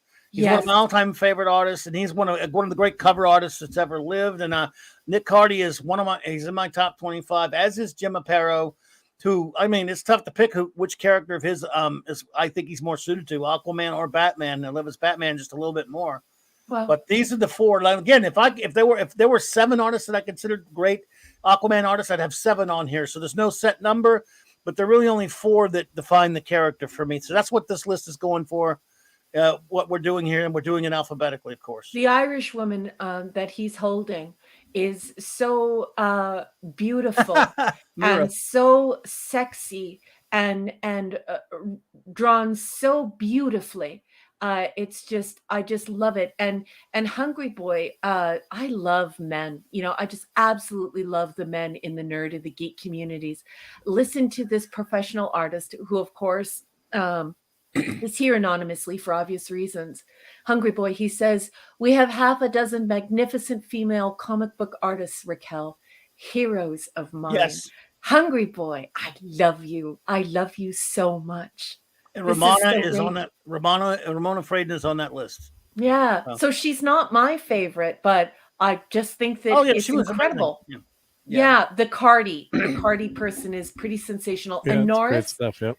I love the physique, and I also have never seen the calf fins before, and so when I'm looking at that sort of blue haze behind, it's like a dreamlike state, and then to see those calf fins and just the color, the era of the drawing, I love it. But the Cardy for me is really, really, it's something else. The woman is beautiful. The drawing is absolutely fantastic. And as Hungry Boy knows, for me, the countenance, the visage, being able to tell someone's mood and thoughts and feelings in a comic book, it blows me away. And Cardy does that in aces. I really love it. Oh, absolutely. Now, by the way, Mark, were you an Aquaman fan now? Because you're kind of a Marvel guy, aren't you? Yeah, I was more like my Marvel is 2-to-1 DC versus issues in my my collection. But and I remember when Aquaman came back and the piranhas ate his hand off. That was the modern Aquaman. Don't give me pissed off. more modern. I hate that. Peter David sucks. Peter David sucks. Yeah. For that. But that Cardy art is gorgeous. And you sure she's Irish, Raquel? I think she's Atlantean. But Well, no, just she's kidding. Atlantean, but I mean, she gets that hair from somewhere. Yeah, I know. So somewhere Yeah, I'm along the joking, yeah. lines in her superhero DNA, she was knocking boots with an Irishman, or an Irish woman. Something happened there, but she's quite beautiful. No, And she's Snail gorgeous, yeah. Messiah saying that she looks like me. I love you so much, Snail Messiah. Thank you very much. That is a high compliment. But Cardi is a very, very talented artist, Well, and I am thrilled with this dreamscape behind Norris. It almost feels as though it's some type of Victorian tapestry, and those calf fins are they're bitchin'. Well, the Norris one, it was not from a comic. It was an image from a comic, but the background was from Who's Who. Or they added some like texture, like when they were just showing like an example of the character. These are all isolated versions, obviously, since they're all different panels representing one artist. And just one note about the Aparo piece, because again, you can see that if you look close enough, and it's a small picture.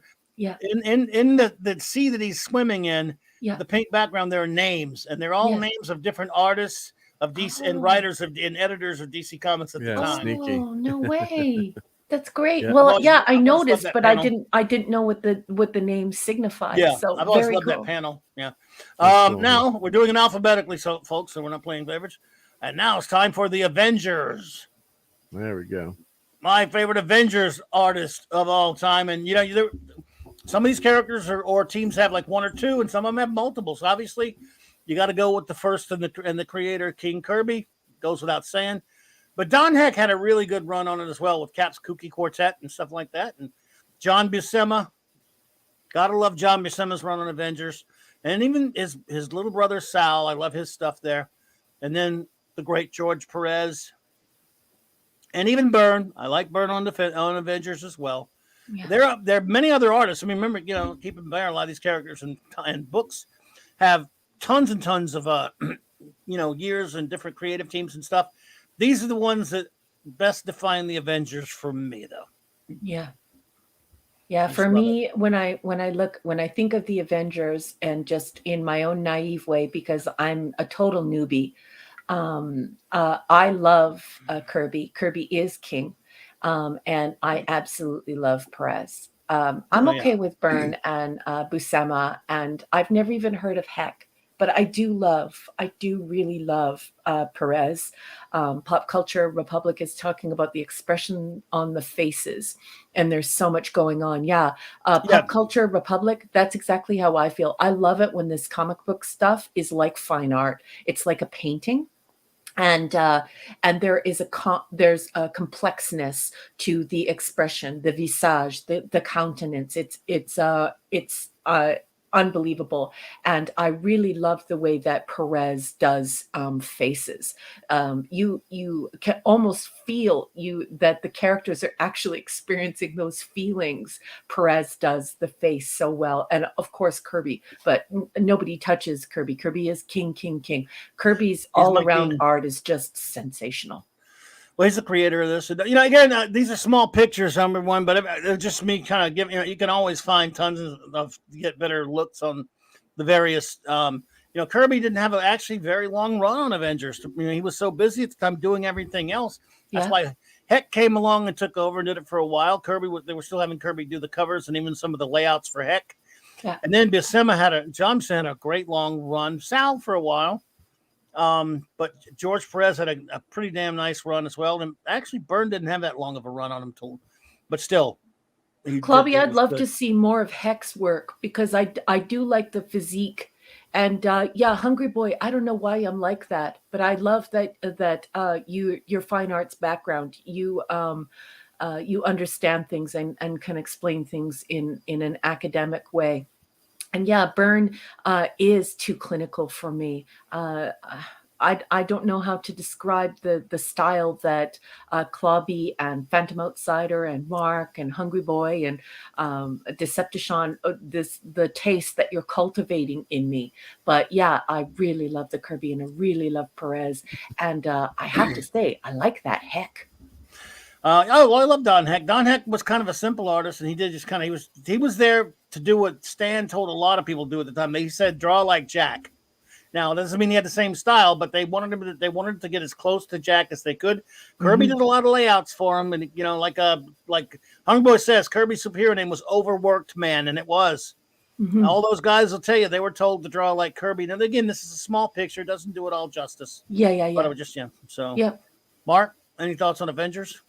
Oh, I just loved. I think being my age, the Perez stuff and Byrne, and then years later, running into Buscema and Kirby and Heck, just reading back issues, or now they're digital, so you can actually get to them, or just having treasury editions.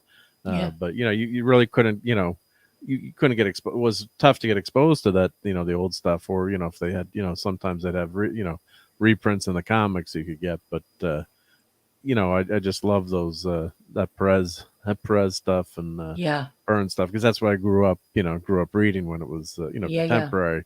It's it's almost like like you're saying before, Clobbering times, they say, oh, remember the good old days. And sometimes those good old days weren't that good. Like my great aunt, who passed away at age 103, she's like, you guys keep talking about the good old days. We didn't have running water in the house, so we had to go outside to an outhouse. Certain things weren't, always so good. Oh yeah, yeah, Sean, absolutely. I like that run. What did Sean say? It was. Oh, he wrote. Loved Avengers 181 with Peter Guy Rich, telling them they were just too many damage. That was a great period. With Dave Michelini writing it, I believe. Byrne and Terry's first cover. That's right. It doesn't he just say only 7 of you will remain? He was trying to keep the group. The government was trying to intervene that time and tell the Avengers how many members they can have, and Captain America and Iron Man were telling them to shove it. As they should, because I hate when the government gets involved. I love all of Hungry Boy's comments. He's like, he's this talented art professor at the local college or the local university, and you walk into his fine arts class, and he has some things to impart through his experience and through his taste. I just absolutely love having Hungry Boy around, and Decepticon and Phantom Outsider, and all of you. Just great comments, you guys. Like, your comments are outstanding. I hope everyone is reading this amazing chat. Hungry Boy, I too honorably mentioned that great Don Newton and that Avengers annual, specifically because you didn't think of him as a Marvel artist, and only his Batman stuff and his old Phantom stuff. To see Don Newton doing a Marvel book at that time was really weird to me. But cool. And who's ready for some Batman? Yeah, let's do it.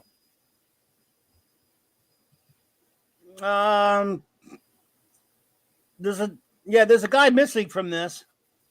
Who? I can't remember. I think starts with a K. I think it starts with a K, but I can't remember his name, which is making fun of the idiot who doesn't have any credit.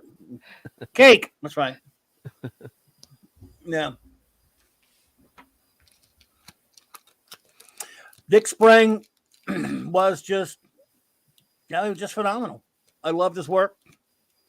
And I loved his Batman. It was from a different time, of course, but I loved it. Infantino, before he changed his style too much, well, there's a reason I put Sprang's name there, but we're disrespecting Kane because he deserves it. Sorry, he does. We did to Bill Finger, he deserves it. But Infantino, of course, on Batman, and then you get into Neil Adams, Marcia Rogers, Jim Aparo, and even Bruce Timm, who didn't really draw the character that much for comics, but he did Batman the animated series. He did some comics, and it's just these are the definitive artists for Batman for me, and always will be. So what are you feeling like? What's your top two? Because I have a top two. Go for it. I love Aparo. I think Aparo is, I think that is a very beautiful and strong looking Batman. I love the color. I love the mood of it. Like it has an attitude to it. And I really like Adams. I think that Adams, I love this style of art. I love the color of blue that's used. I love, I love it. I love the shading. I think the shading is like the use of dark and light to create mood in the piece. It definitely has a gothic horror feel to it with Adams and Aparo, and I really like it. Adams was probably my. It's tough. I mean, I'm so conflicted because on the one hand, Aparo is my favorite Batman artist, but it's almost a dead tie between Aparo, Adams, and Rogers for me. Okay. Marshall Rogers, but only when inked by Terry Austin. Now, Sean, I love Gene Colan, mostly fan of his Daredevil and other stuff from Marvel. His Batman, it was okay. It was kind of when he was toward the end of his career. I didn't really like his Batman that much, to be honest with you. I liked the run okay. I think he was better for Daredevil and Iron Man and stuff. But anyway, and which we will see soon. It's tough. It's tough to pick a favorite. That's why I put these six, because this is Batman to me right here. Yeah. These six represent Batman for me. Yeah. No. Yeah.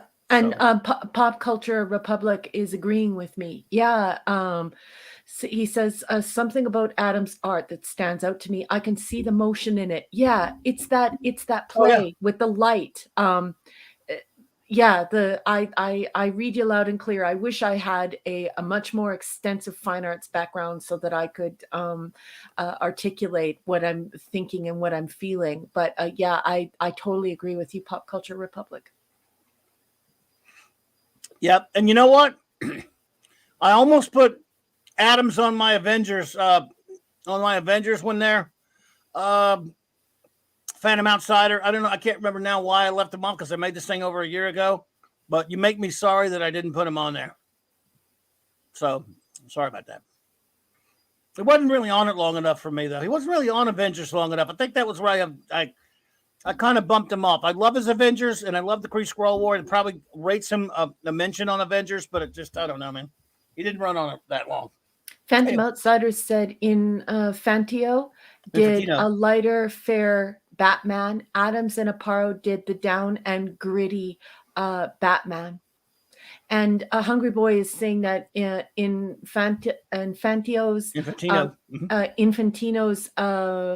introduction of Batgirl was masterful. Sorry, it's the chat's jumping all over the place. Sorry if I sound like a moron when I'm talking. No, don't worry, ridiculous. Yeah, so very interesting comments there. And anybody, if I left someone else that you would have put on your list, hey, you can put it in there. I'd like to know. Yeah.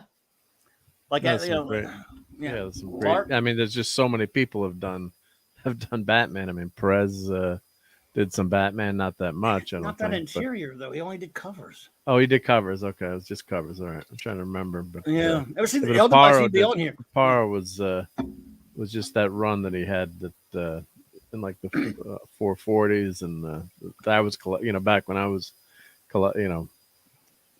just started collecting. Then you had how do you say Brayfogle? Brayfogle.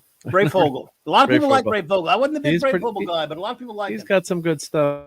Yeah. Not I wouldn't say like up with those guys, but maybe not without an insulting way, but you didn't make the Hall of Fame, but he did some nice work. Yeah, look, he's very popular. Yeah, I have every respect for Brayfogle. Wasn't my bag really, but there's the thing you talk about how so many people have drawn Batman, yet I can't really single out that many that yell, just really scream at me that really make me think Batman is a comic book character, right? Other than these six guys, because I would have put more on there. Yeah. When all these things, I try to put more than 5, 4, sometimes 6. In fact, some of these characters I get more than this. Mm-hmm. And next up, I was just gonna say real quick, one of my favorite all-time Batman covers is 431, Batman 431. But of course, it's not an Aparo cover, but it's Batman hanging upside down on a tree, and just an epic, in my opinion, an epic cover. But I was just looking it up, but it wasn't. I thought Aparo's interior, but not exterior. One night we'll look at fate. Well, I want to see your favorite covers the same way Mark and I did our favorite covers. Sounds good. Absolutely. Next up is Black Panther. Now, here's a character that it took me a while because he didn't have that many different artists. Oh yeah. Until Legend of the Batman, that was great by Aparo. Of course, Byrne did the first issue. Obviously Kirby, the creator. Yeah. I love his Black Panther. Of course, just it works for me. Yeah. Now, here's an interesting one of the greatest artists who did so little work comparison to some of these other guys was Billy Graham. And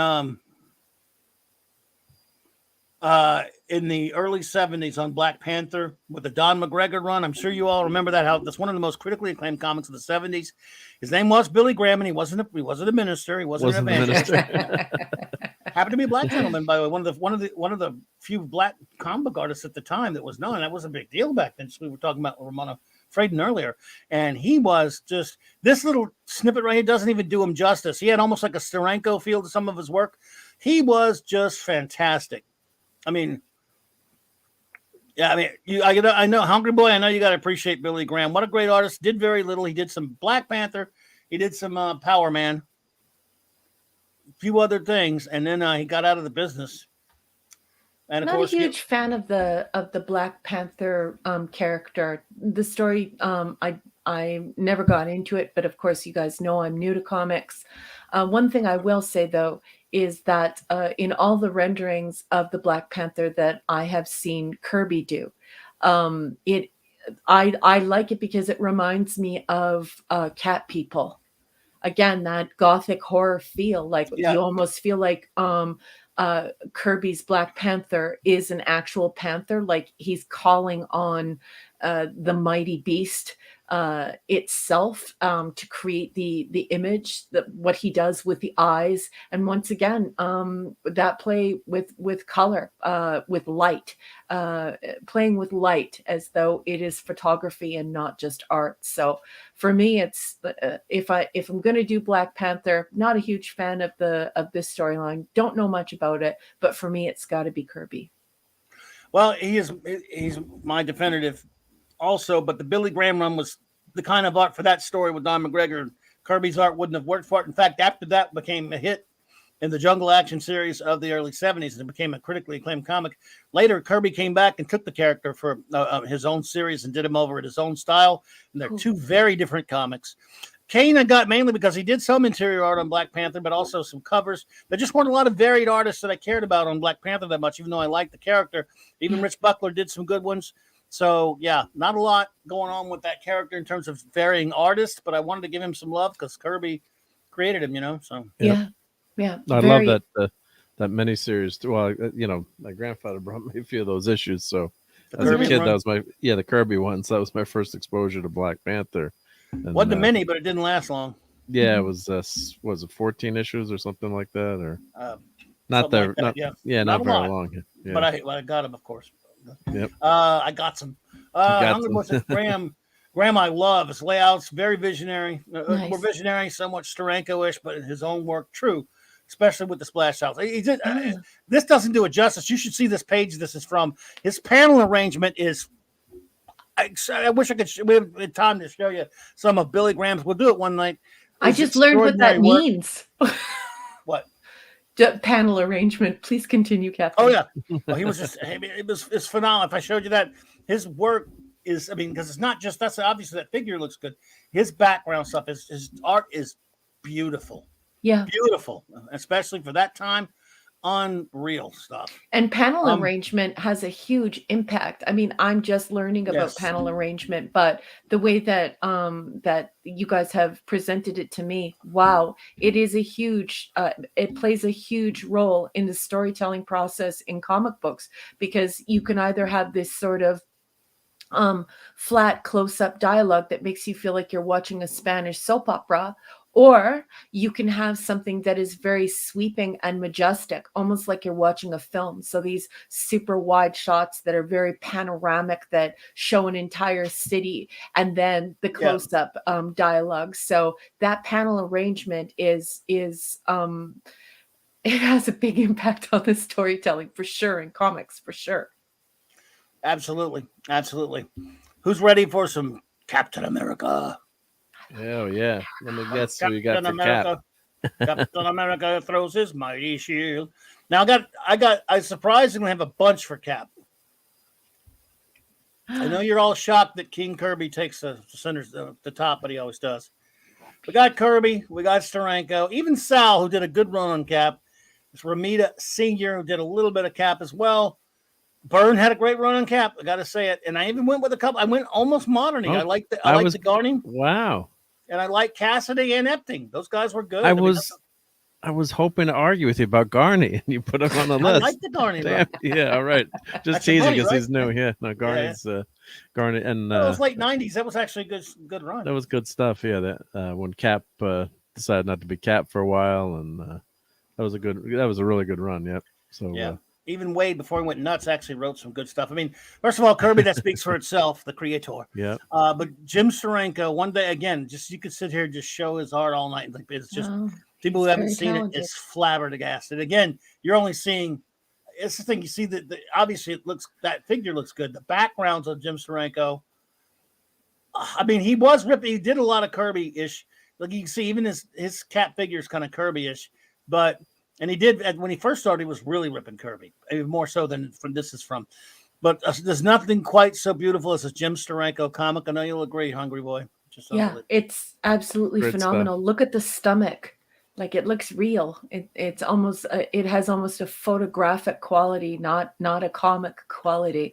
Just the way that the material is clinging to his abs, to his core. Just it's beautiful. I will say that he's not nowhere near the cartoonist that he should be or that Kirby is because he can't make a comic book move like Kirby does. Yeah. He uses most of his images are very static. Yeah. But the backgrounds are so beautiful you don't care. That's a Steranko comic. But do you agree with that, Hungry Boy? Or am I wrong? I want to see what you think of that. They don't move, they don't blast, but they pop off the page in a different way, and they have unbelievable backgrounds, but the figures themselves are kind of more posy and staticky than whereas Kirby can make them look like they're moving. Mm-hmm. But I still love Steranko. Yeah, Kirby and Steranko are it for me when it comes to Cap. Oh yeah, well, I mean, but I do love these other guys. Obviously, they wouldn't be here. I love Ramita, that simple style he brings to Cap. Sal was just a good storyteller, cartoonist more than anything else, and had a good run. And Byrne, well, of course, I'm largely going because how good that short run with Stern was. Let's see. Oh, Steranko was a sensualist, a surrealist, and yes, I agree, Clubby. That's why he's not an equal to storyteller to Kirby. Yes, he's not much of a cartoonist in that sense. I love Hungry Boy's brain. He has a good brain. Indeed. Hungry Boy, you have a good brain. Well, I'm just some schlub who looks at the stuff from outside. This man knows the insides of it. You are not a schlub. There is a reason why Hungry Boy and all of us are attracted to you. You're so knowledgeable, and you have such a passion for this. You're an expert. You're a subject matter expert, and you have excellent taste in a lot of things. Well, I can't accept that, but I'll have to accept it for now. Whoa, yes. Eric K's back. Correct. What's up, buddy? Hey, Eric K. I'm afraid I'm going to have to rule against that. But here, who's ready for some Conan? Okay. Yeah. Alphabetically, of course. It was just tough to choose. For me, no one will be better quite Barry Windsor Smith, but it's almost sacrilege to say that when you got to think about Frazetta. Yeah. Gil Kane had a wonderful run, and I love him. I love John Buscema on Conan. Ernie Chua at DC, but really Ernie Chan. Alfred Alcala was a good Conan artist. Boris speaks for itself, although he didn't really do any interiors. But Earl Norham, but they did great Conan pictures. So what the hell? I put them on there. Yeah. Well, I just discovered Frazetta, and you guys already know my reaction to Frazetta. It reminds me of when I look at Frazetta's work. It is so epic. And have you ever seen the Raft of the Medusa? I don't know. It's a very famous painting, and it has quite a horrific story behind it. But when I look at Frazetta, I think of the Raft of the Medusa, and that is incredibly high praise if you know anything about fine art. So I think that Frazetta is in a class by himself. Oh, yeah. When it comes to the Conan. It's just it blows me away, and I can't even believe that that's a comic. I dedicate the Frazetta thing there to the great departed wonderful friend Mark C, who loved Frazetta. He was a Frazetta freak, and he'd have been happy with that choice of mine. And thank you, Hungry Boy, you're too kind. And yes, Adams did do a smidge. I have the Power Records. I had the Power Records, but it was really on only one issue, so I couldn't justify putting him on there. I love him, but yep. Ever do any Conan, Mark? Do you or no? Just a few issues, and of course, I think I bought like the Marvel, Arnold Schwarzenegger, comic when they did the films, yeah.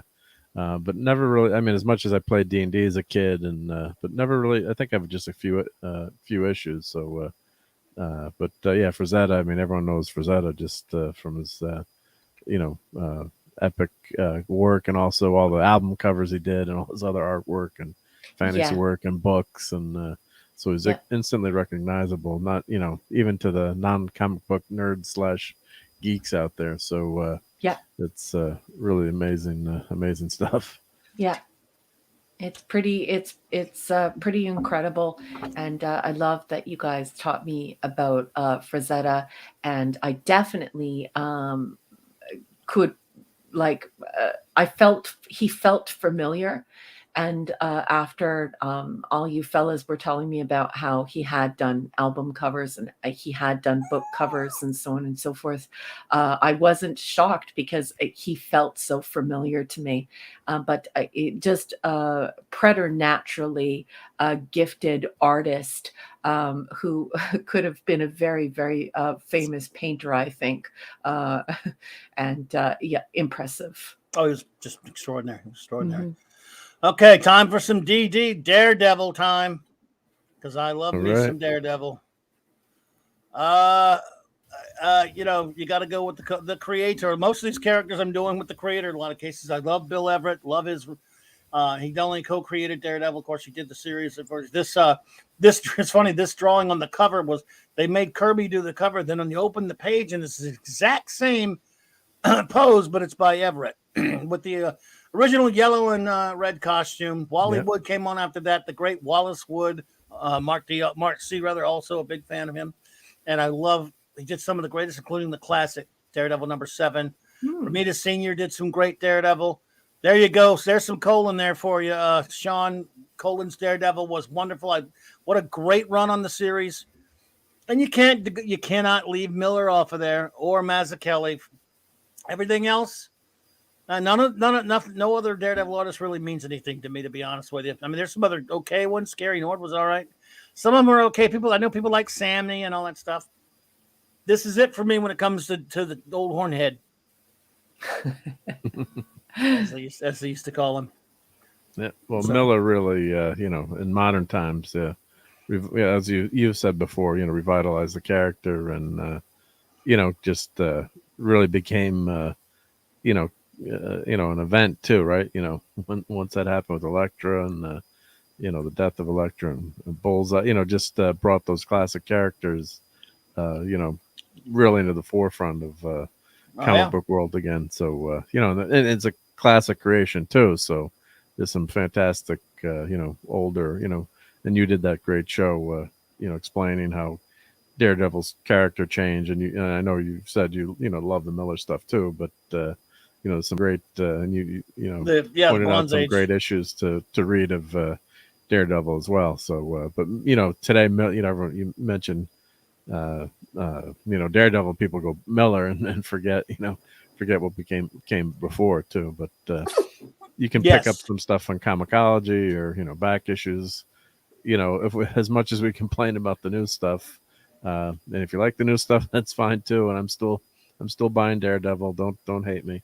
But I'm keeping that run going. But you can always go back and buy those back issues, or they had for the sales for the holidays, they had $2 you could buy some great collected volumes, which was a really great way to read some old comics and check out some of these recommendations that CLOBBERIN Times is putting there, because you can't go wrong reading any of these issues. So there you go. Yeah, look, Hungry Boy, I I love Cochran, but he just did a couple covers, man. But he'll be mentioning something else pretty soon, though.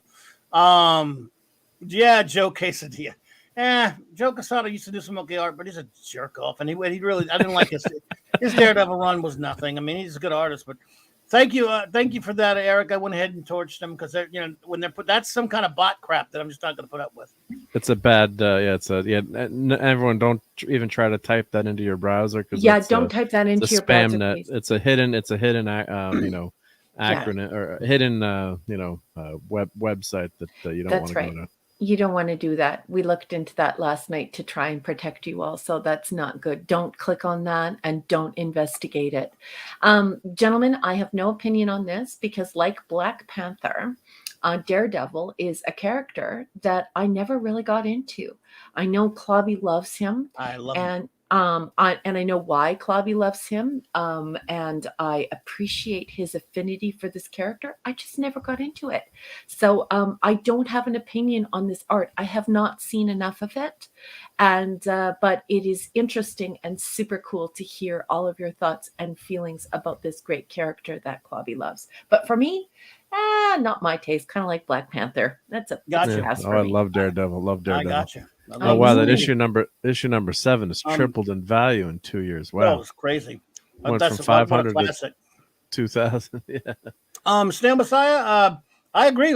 Covers are a wonderful piece of art, and we've done shows on covers, and we'll do some more. The great cover artists. A year ago, my buddy Mark C and I counted down our top 25 covers, and it was a lot of fun. Yeah. Let's see. Yeah, I loved Wally Wood's Daredevil. Who's ready for? Phantom Outsider. What do you think, dude? As if you have to wonder. Let's see. Who's next? Who's ready for some Strange? Some Doctor Strange. Ooh. Lovely. Oh, down a bunch of them here. Obviously the creator Ditko, whose Doctor Strange was just phenomenal and just gorgeous. A Silver Age game changer there. Dan Atkins, underrated as a Doctor Strange artist, in my opinion. Nice. Agreed. And Gene Colan, what a run he had on Doc Strange. Frank Brunner, man, Frank Brunner's another one of those guys, Hungry Boy, that he just didn't do enough. I actually saw him at a con a few years ago, but he never really did enough other works in comics. Where did he go? He's like one of those guys, the James Sherman types or the Billy Grahams or some of those guys who didn't really do comics very long, but great run on Doctor Strange. Marshall Rogers goes without saying. And even the Paul Smith run was pretty good. But that Brunner image, oh, God. Oh, that's a fantastic image. We have some nerdgasms and geekgasms going on in the chat. People are just gushing over this one. This is a great one, Clobby. Everyone's really enjoying it.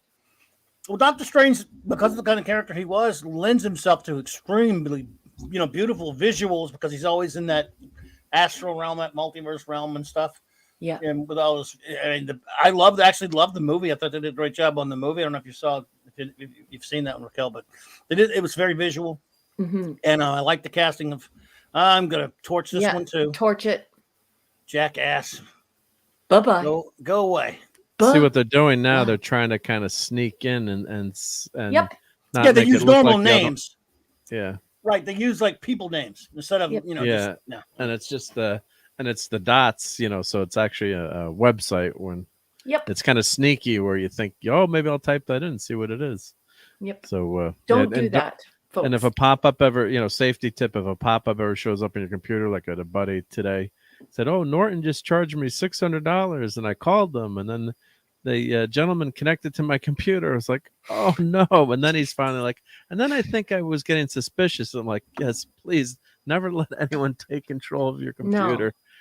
and don't give them your credit card number first. It's usually. Oh yeah.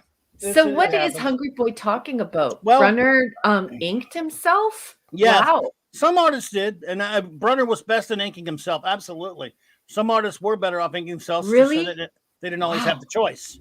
But Clobby, that's incredible. It happened sometimes, but back then it was rarer. That's why everyone's freaking out over Brunner. Oh, it's this brilliant. guy's amazing. But you obviously you already know, Clubby, I love the original Gangster Ditko. I just Oh, the Ditko's amazing. yeah, and Hungry Boy probably already knew which artists I was going to pick. I love Brenner, but the Ditko is just amazing because it's evocative of a time period that I long for, and it just feels so Oh, it's amazing. clean and fresh and wholesome and beautiful to me, and aspirational. So obviously, I'm going to go for the Ditko. Yep, and I'm not the biggest Golden fan out there, Hungry Boy, but I did like his Doc Strange. I just kind of went with the ones I like the most. But I respect Michael Golden's work, especially and on Doctor Strange. Although didn't seem to go on too long, though, did it? And Yeah, he didn't do a lot. He didn't do a Hungry lot. Boy inked most of his own work. Oh, really? Yeah, and Phantom. Yeah, I know he did him in Defenders, but he wasn't really as. Yeah, I like Sal, but he wasn't as visual as these other guys. Yeah, Hungry Boy, you taught me that, honey. I definitely learned that from you. Oh. And wow, when Clobby and Mark brought up some examples, it's terrible. Like if you have an artist and you have a terrible inker or just, an incompetent inker or heaven forbid, inkers who would erase things. It's it's a relationship that I think a lot of people don't know about and they don't understand. And so it's wonderful to be in this panel of experts and in this room filled with experts because, I was blown away when I learned that. That's such a strange circumstance. You're sort of at the mercy of your inker, and so imagine, doing both. And both, I would well imagine, are unique disciplines that require their own skill and their own set of skills and their own studies. So cool, very cool. Yeah, because inking is a ton of work too. I mean, people Yeah. almost think of just the not to take take anything away from the original artist, but No. the ink this is when you see the line art, it's gorgeous, but then it also to use your mind to describe the colors and the textures and the shape. Yeah. So exactly what you're saying, you could have an inker can just totally destroy the original artwork. So, and has many times. Imagine if normal people knew that, like if normies knew that, or people who are even new to comics. Imagine if they had access to people with your guys' level of knowledge. It really is a game changer in how you appreciate the art and even how you feel about comics. There's a lot going on here, and coming from the publishing field, the writing field, and the professional writing field, it's blowing me away. The intricate levels of production that go into making a comic book. And at this point when these were coming out, they didn't have computers doing anything. So you had a scripter, penciler, inker, letterer, colorist, editor. I mean, there were a lot of jobs. Yeah. And letterers and colorists back then did okay in some of those companies. Yep. It's amazing, you guys. I think it's so cool, and I really hope that normies or people new to comics tune into this show because what an assembly of the the cabal and the wisdom you impart here, and also the passion and respect you have for this as an art, for a craft. It's truly remarkable. Yeah, it's quite a lot of work to come up with a comment, make it right, Mark. Yeah, bad coloring can be a problem too, especially those old 4-color. They used to call them 4-color comics because there weren't a lot of comics on the. Yep, the cabal is here. The cabal is in 4. Yeah, when you print something, you have CMYK. You have cyan, magenta. And the different different colors. So you have four colors that you black and was it yellow? I'm trying to figure out the four colors used for printing, but that's why it's called 4-color books. And Mike, you worked. Or used to be, yeah. So it used to be, So you would have mix and match those 4 colors, and that's sometimes where you'd see some, printing was not so easy too. So sometimes you have bad color mixes or just things wouldn't go right at the printer. Or Yep. But I think people think of an artist like they just see an artist painting, so he draws the sketch first, and he paints, and he finishes, everything together. So, I think that's why they think that, a comic book artist, oh, well, the guy does everything together, right? It's so it's not, it's not Bob Ross, got restless, doing everything. It's, a whole team that comes together. So you can have different skill levels too, as everyone's saying in the chat. And that could really, really mess up that original penciling work. So, yeah. And it's scary because then you're in the hands of this inker. And do you remember that nincompoop you guys showed me? The over inker guy where he made everything look like, I don't know, almost like it was like plastic Tron. That inker was terrible. Remember, we were ripping on him for like a half an hour. What a nincompoop that guy was. Guys, could you please explain to me what Snail Messiah's comment is? And may I please just say, Eric, I love you very much. Thank you so much. Would you please explain to me what? Yeah, explain this. Well, please. Paul Smith in the lower right corner did. I think he's saying his small. His Doctor Strange looks a little bit too much like Ming the Merciless from Flash Gordon there. So. Oh, okay. Yep. I hear you there. Flash. So, sorry. Go ahead. No, go ahead. You sing it all. No, I can't sing. You sing better than me. I don't want to even try to do Flash, but Queen. I won't either. Neither shall I. Who's ready for some Fantastic Four? All right. Oh my God. We're ready for some FF. Here we go. Oh my goodness, we got some FF. Obviously, again, no big surprises here. Probably, King Kirby is the man, of course. And after his magnificent 102 issue, sort of 1-3 in a way, run, John Buscema took over for him, and it was still looked great. I thought. Yeah. I mean, it's not Kirby, but no. Yeah. Then, look down a few little lower beneath John Buscema. Rich Buckler really did a nice job of giving it a Kirby feel, which I thought was really, really good. And then Mr. Perez came along. Yes. And I loved his run on it. Yes. Underrated is the Keith Pollard run because it still maintained a good kind of feel that didn't veer too far off from that one. And then Byrne came along. He did it twice. This was his first run when he had Sinnott inking them all. The great Jolton Joe Sinnott. Sorry, Steve Mitchum, if you ever hear this, because he illogically hates Joe Sinnott. I love him. He adds a commonality to all of this art. And anyone mentions the Sienkiewicz run is going to be in trouble. But then Byrne came back to him later, and I thought the first couple of years Byrne did it was kind of okay, even though he shouldn't have been allowed to ink himself. And this first year or two was okay. Then, of course, he did a lot of things story-wise and even art-wise that I hated, but he did a lot of great FF. So for me, this is just the way it goes for FF artists. Not too many. I like Mike Wieringo. I want to say Wieringo, and a couple other guys were okay. Don't get me wrong, but this is it for me. So, Mark. Yeah. What? Who are you top two? Well, I mean, the King Kirby now, obviously. Yeah, obviously. And I got to say,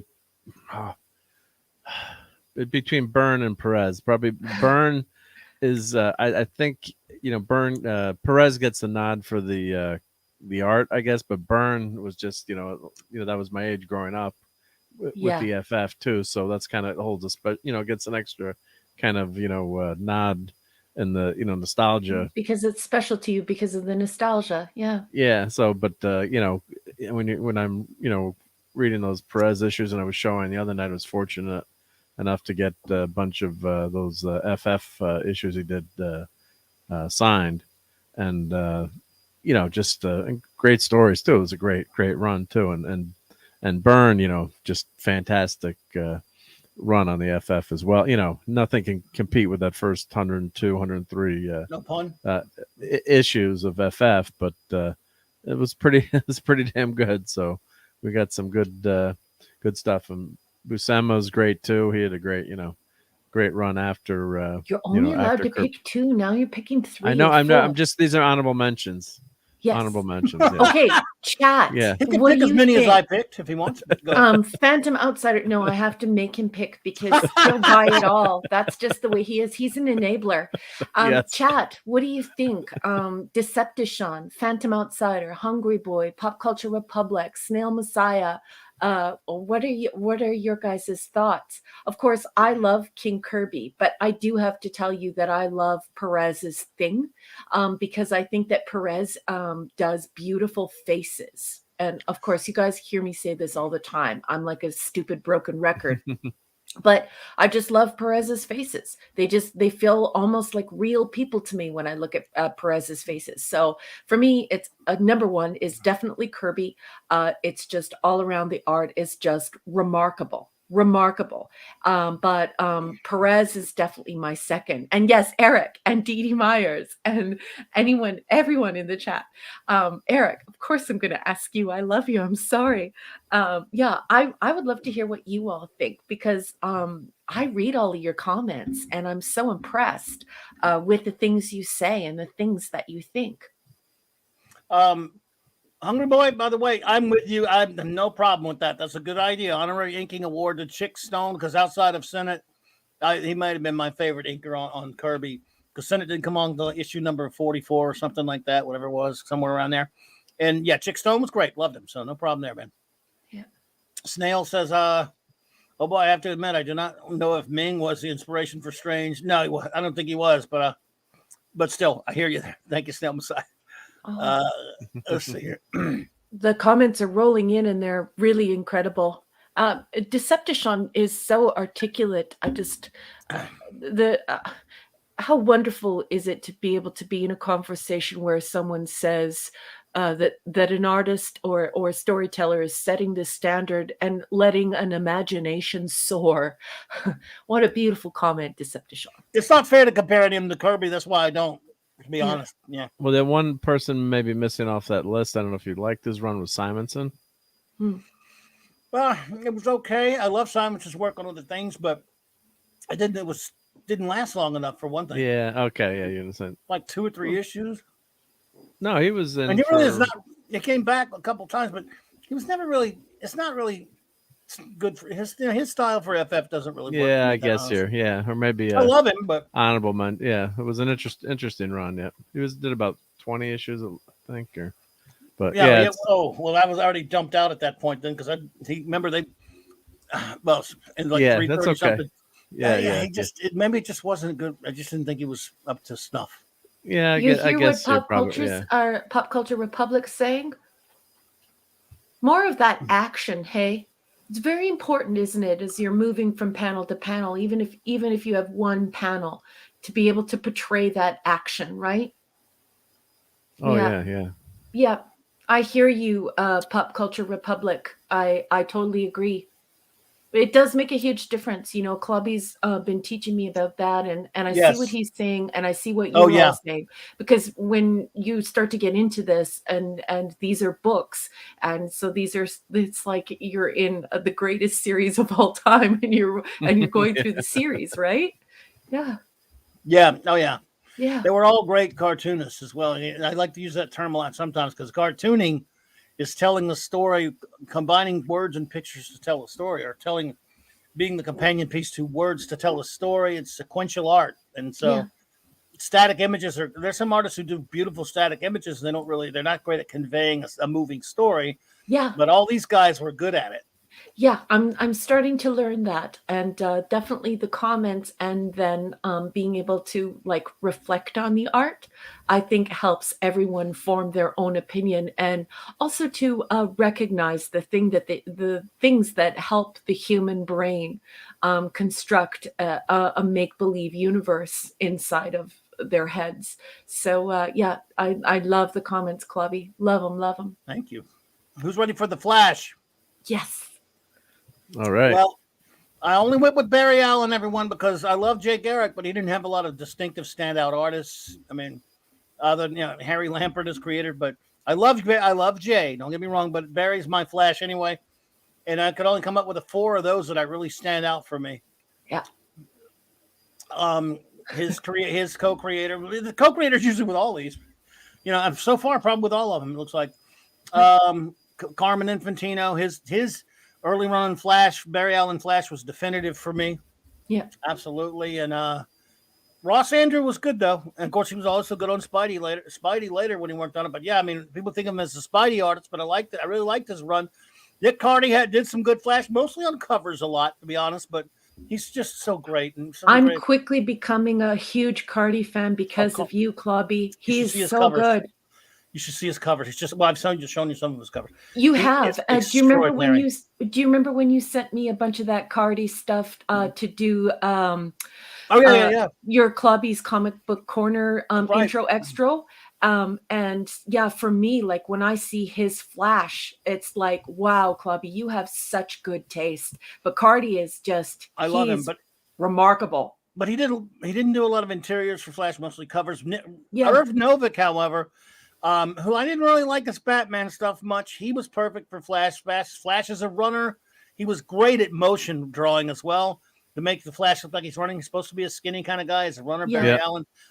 He was one of the first artists as a kid. He might have been my first Flash artist as a kid. So I love Irv Novick's Flash. He was an old. I didn't know at the time, but he was pretty old from the Golden Age. But his Flash with Carrie Bates, I love. So yeah, and then there are other artists who've drawn, of course, but they're really, as far as regular Barry Allen artists, there aren't that many for me. I mean, there's some good ones, I'm sure, but as far as the ones standing out for me, Pop Culture Republic. Perez did a great Flash, yeah. I sorry to interrupt you, Clobby. Yeah, Pop Culture Republic. I totally agree.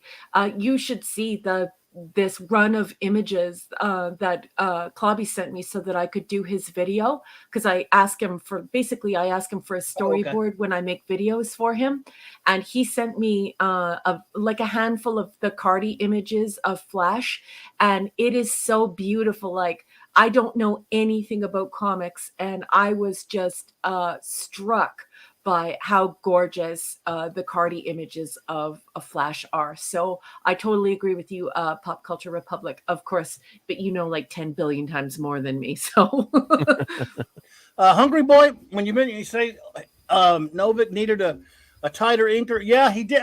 Are we talking Frank McLaughlin or Tex Blaisdell? Which inker are you talking about? Because he did have flimsy inkers sometimes, but who else? I'm sure there are a couple other ones you probably remember, but those are the two that stand out, and those guys were not really good inkers.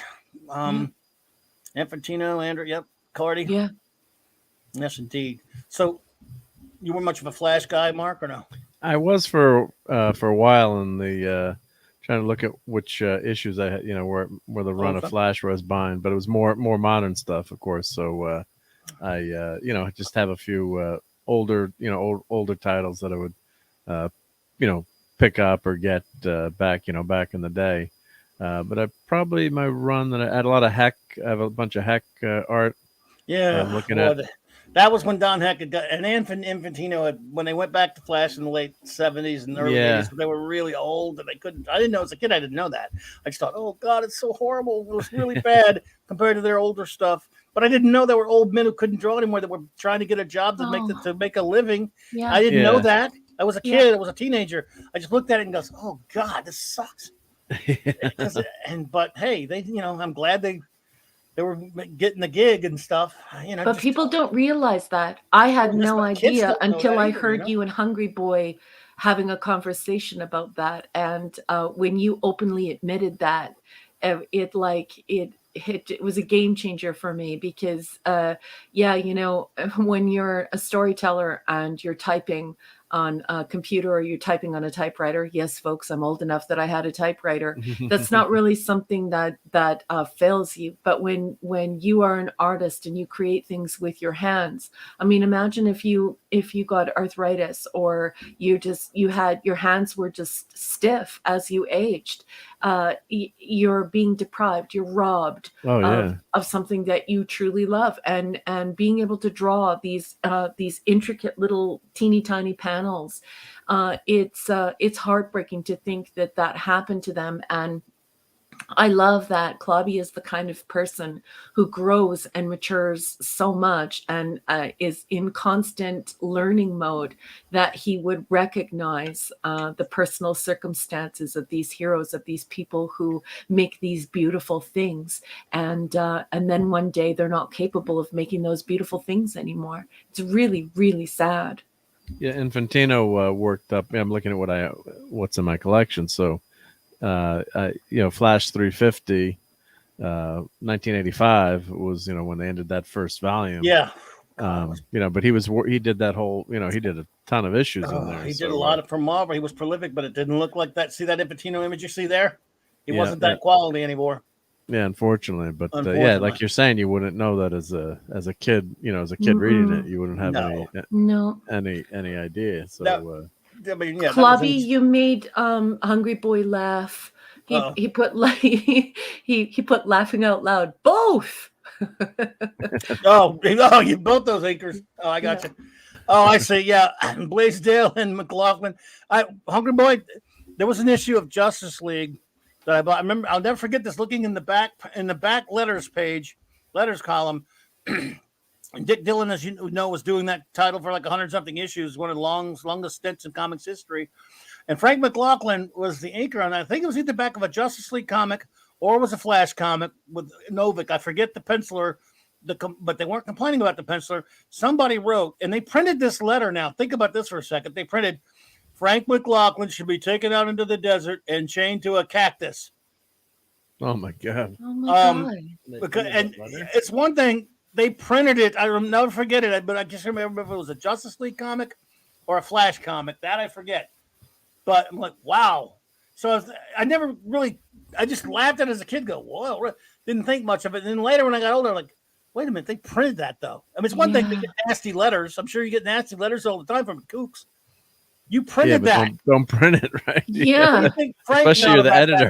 Where's the editor there? I need to smack that editor. Where was Eric K when you need him? That's when the geek must be overruled by the nerd, and the nerd editor comes in, gives a few slaps, and throws that letter in the trash. The editor may have showed it to Frank, and Frank might have thought it was funny and didn't care, and they may have had an agreement. So that could be the case. Yeah, I'm sure they showed it. That's funny. Yeah, they must have shown and thought it was. I mean, he might have. Ridiculous. So let's be fair. Maybe they were friends. He goes, look at this. He goes, oh God, what some kid wrote that shit. So maybe as innocent as that. It was the start of Twitter, Clobby, and he says, laughing my butt off. So, oh no, Eric's joined in. Okay, so everybody's laughing. They love this. They love this. Oh, let's see. Cardi was as distinctive in style as the greats were mentioned. Yep. Oh, I loved him. Before we move on to our next one, let me answer some of these real quick. Yeah. I have to say I'm a bit strange on this one. When I was a kid, there were some cartoons made of the Iron Man, FF, and X-Men. And memory serves, it was still images that were were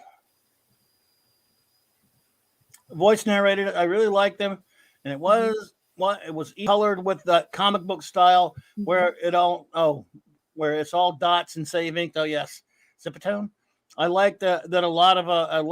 I like those a lot. I did not know exactly made the art for those. If you're talking about cartoons, Snail Messiah, I'm not sure on that. But let's see here. We got a bunch to cover. So thank you for that, though. I appreciate that. I'm not really sure exactly on that. Let's see.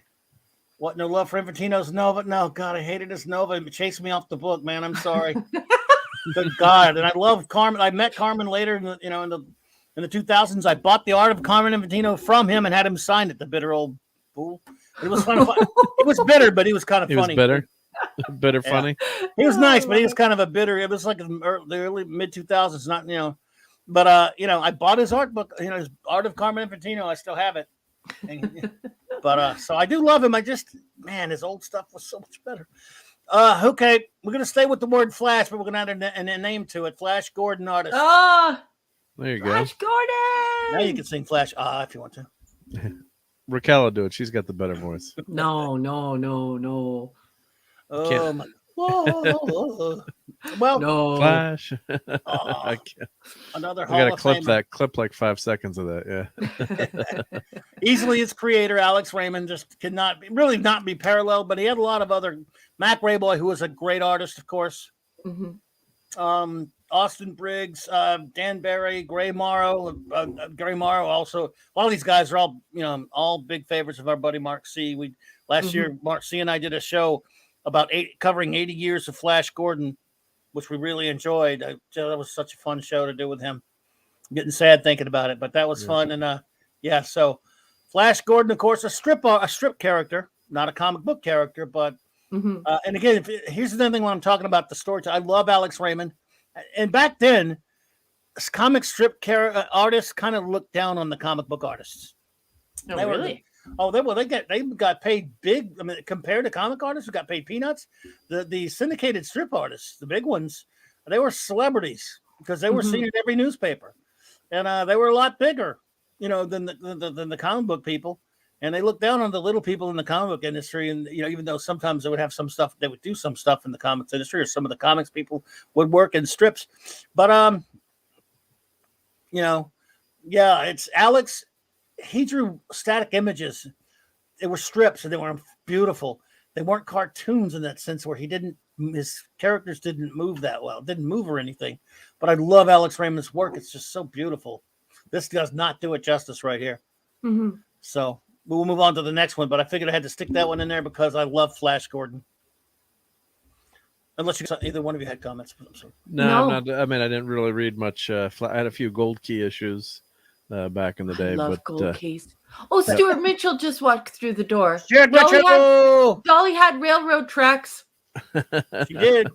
Hungry Boy says in the 60s, syndicated artists could make it's up a little bit higher. Yes, show Frazetta, Flash Gordon to Raquel for inking finesse and sensual ladies. He did a Buster Crab comic. I mean, Frazetta Flash Gordon mostly like pictures and stuff though.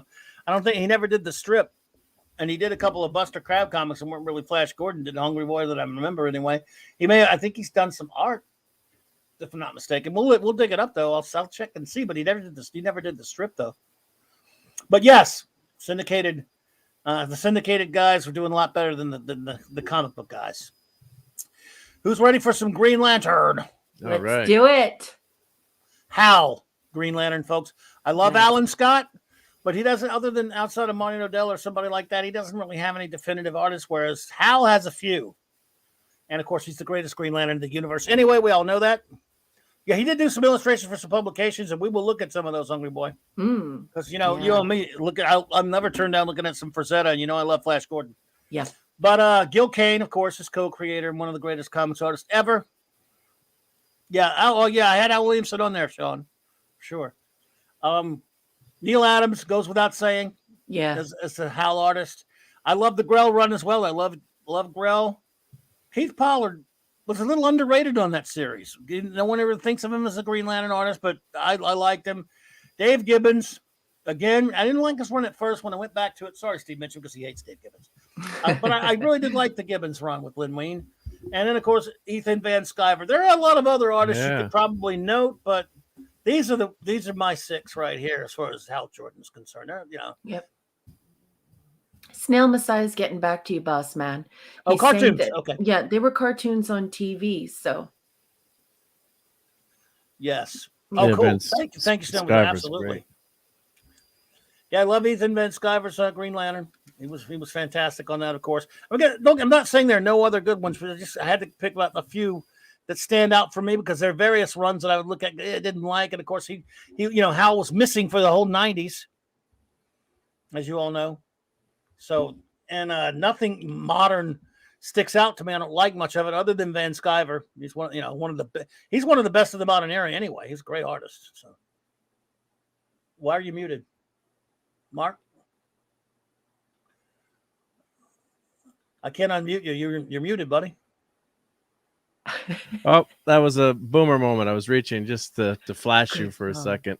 Oh, hang on. Let me let's make you big. Wait for the boss man. since that's in my box of signed comics, so I got to meet Ethan, and he did a nice sketch of Spider-Man for my son.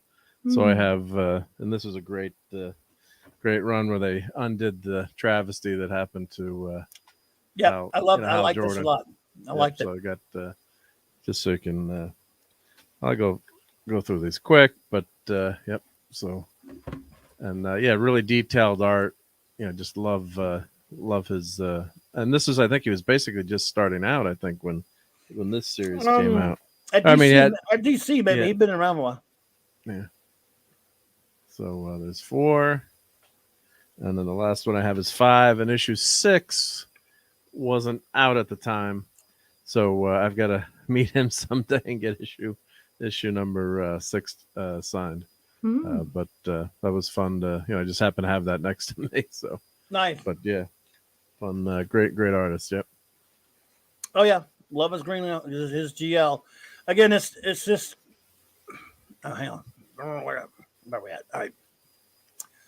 Yeah, Gil Kane, of course, can't be touched. Adams and Kane are just the top for me. I mean, I love Grell's run as well, especially when Vince Coletta, on the occasions wasn't inking him. But yeah. Yeah, Grell was fantastic too in the Longbow Hunters series, and I got into Green Lantern. I'm done thinking Stream Brain, not mixing up my my series there with the greens. Sorry. That's okay.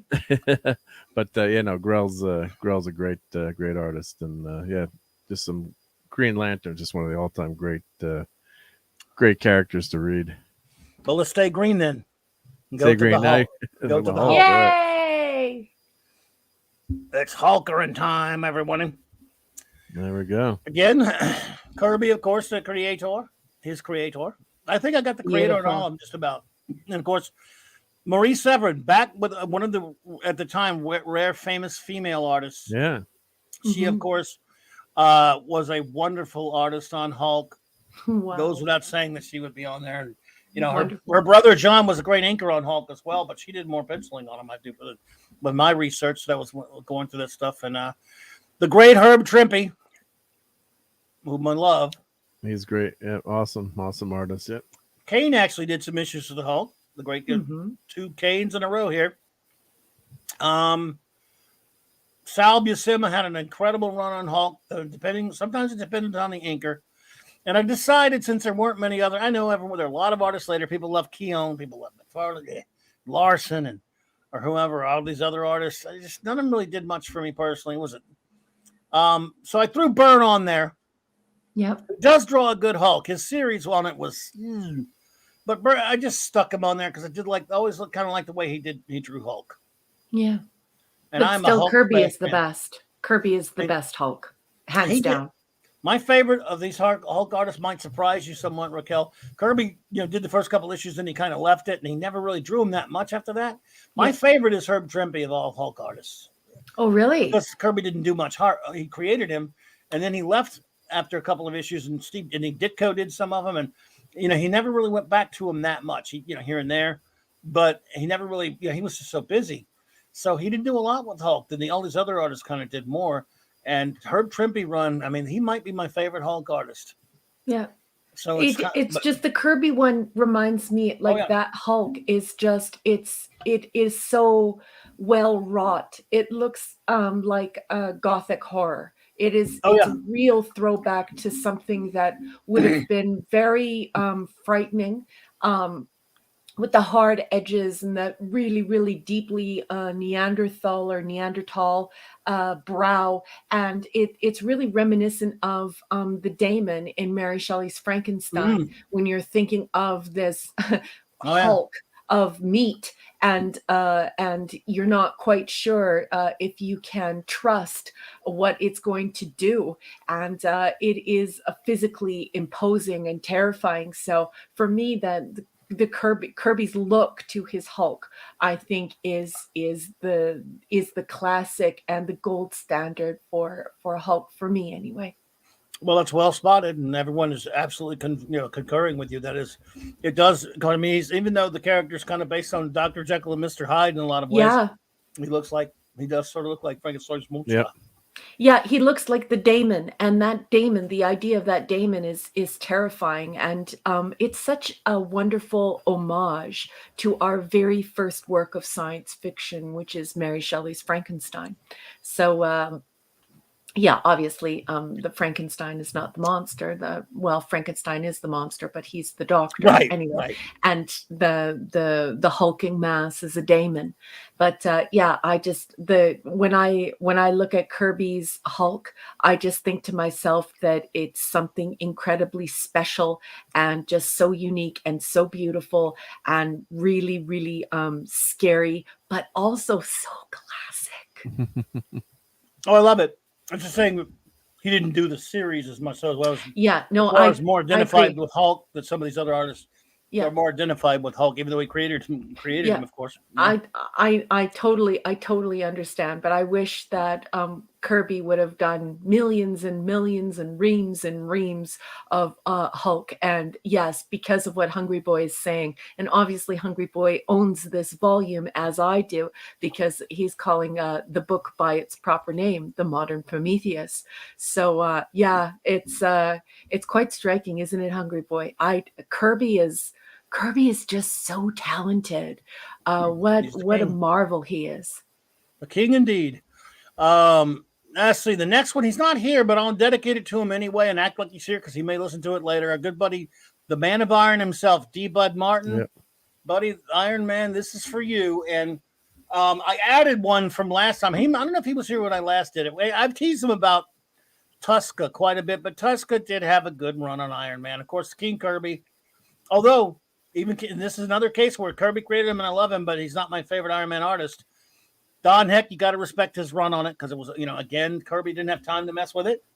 Must learn more about Heck. Heck did a lot. Again, it's a pretty simplistic style of Heck, but it was pretty until it got really bad in the late 80s, late 70s. But he was really good at that point, a very competent, storyteller that got the job done. And I love Gene Colan's Iron Man. Gil Kane, I kind of cheated because I love Kane so much. And he doesn't do a lot of interiors with Iron Man, a few, but his covers are just fantastic with Iron Man. Really? I just love him. I will look into that. I will definitely look into that. George Tuska had a great long run on the character. Sometimes his pencils, no matter who's inking them, are putrid, horrific to me. And I know my buddy D-Bud's a big fan of his, but I did like some of his stuff and I liked his Iron Man. It just depends on how rusty he was and what was going on. But that D-Bud, buddy, I know you love Tuska, and I went ahead and redid this one and added him on there for you. Because I was being mean to Tuska because I make fun of him sometimes, but I do respect you, of course, and his run on Iron Man. And down in the left corner there, John Romita Jr. I didn't think he would make any of these lists. A lot of people don't like him, but this one he was kind of ripping his father's style a little bit and didn't have that horrible new style. And, of course, saved by the great Bob Layton. Then you go over and you see Layton again because Layton is the ultimate Iron Man artist. And he is unparalleled as an Iron Man artist. He's the definitive Iron Man artist, in my opinion. Oh, wow. High praise from you. Well, because his ink, of course, he was a great inker. He was a very overpowering inker, I think. And he could take anybody. He could take some of the crappiest pencilers and make them pretty much. He would just completely change them to look like this. And I love when these are some different armors, but I love when Layton puts them, especially in that middle one, that Bronze Age armor. Yep. One in the foreground. Boss man, I Yes. have to interrupt you, sweetheart. Even though you're completing a wonderful thought, our friend Snail Messiah, it's past 7 a.m. where he is, and he needs to go to sleep. And he's just saying, stay safe and stay beautiful. And he's saying goodbye. So to our wonderful Snail Messiah across the pond, have a great night. It was so good to see you. Thank you so much for joining us.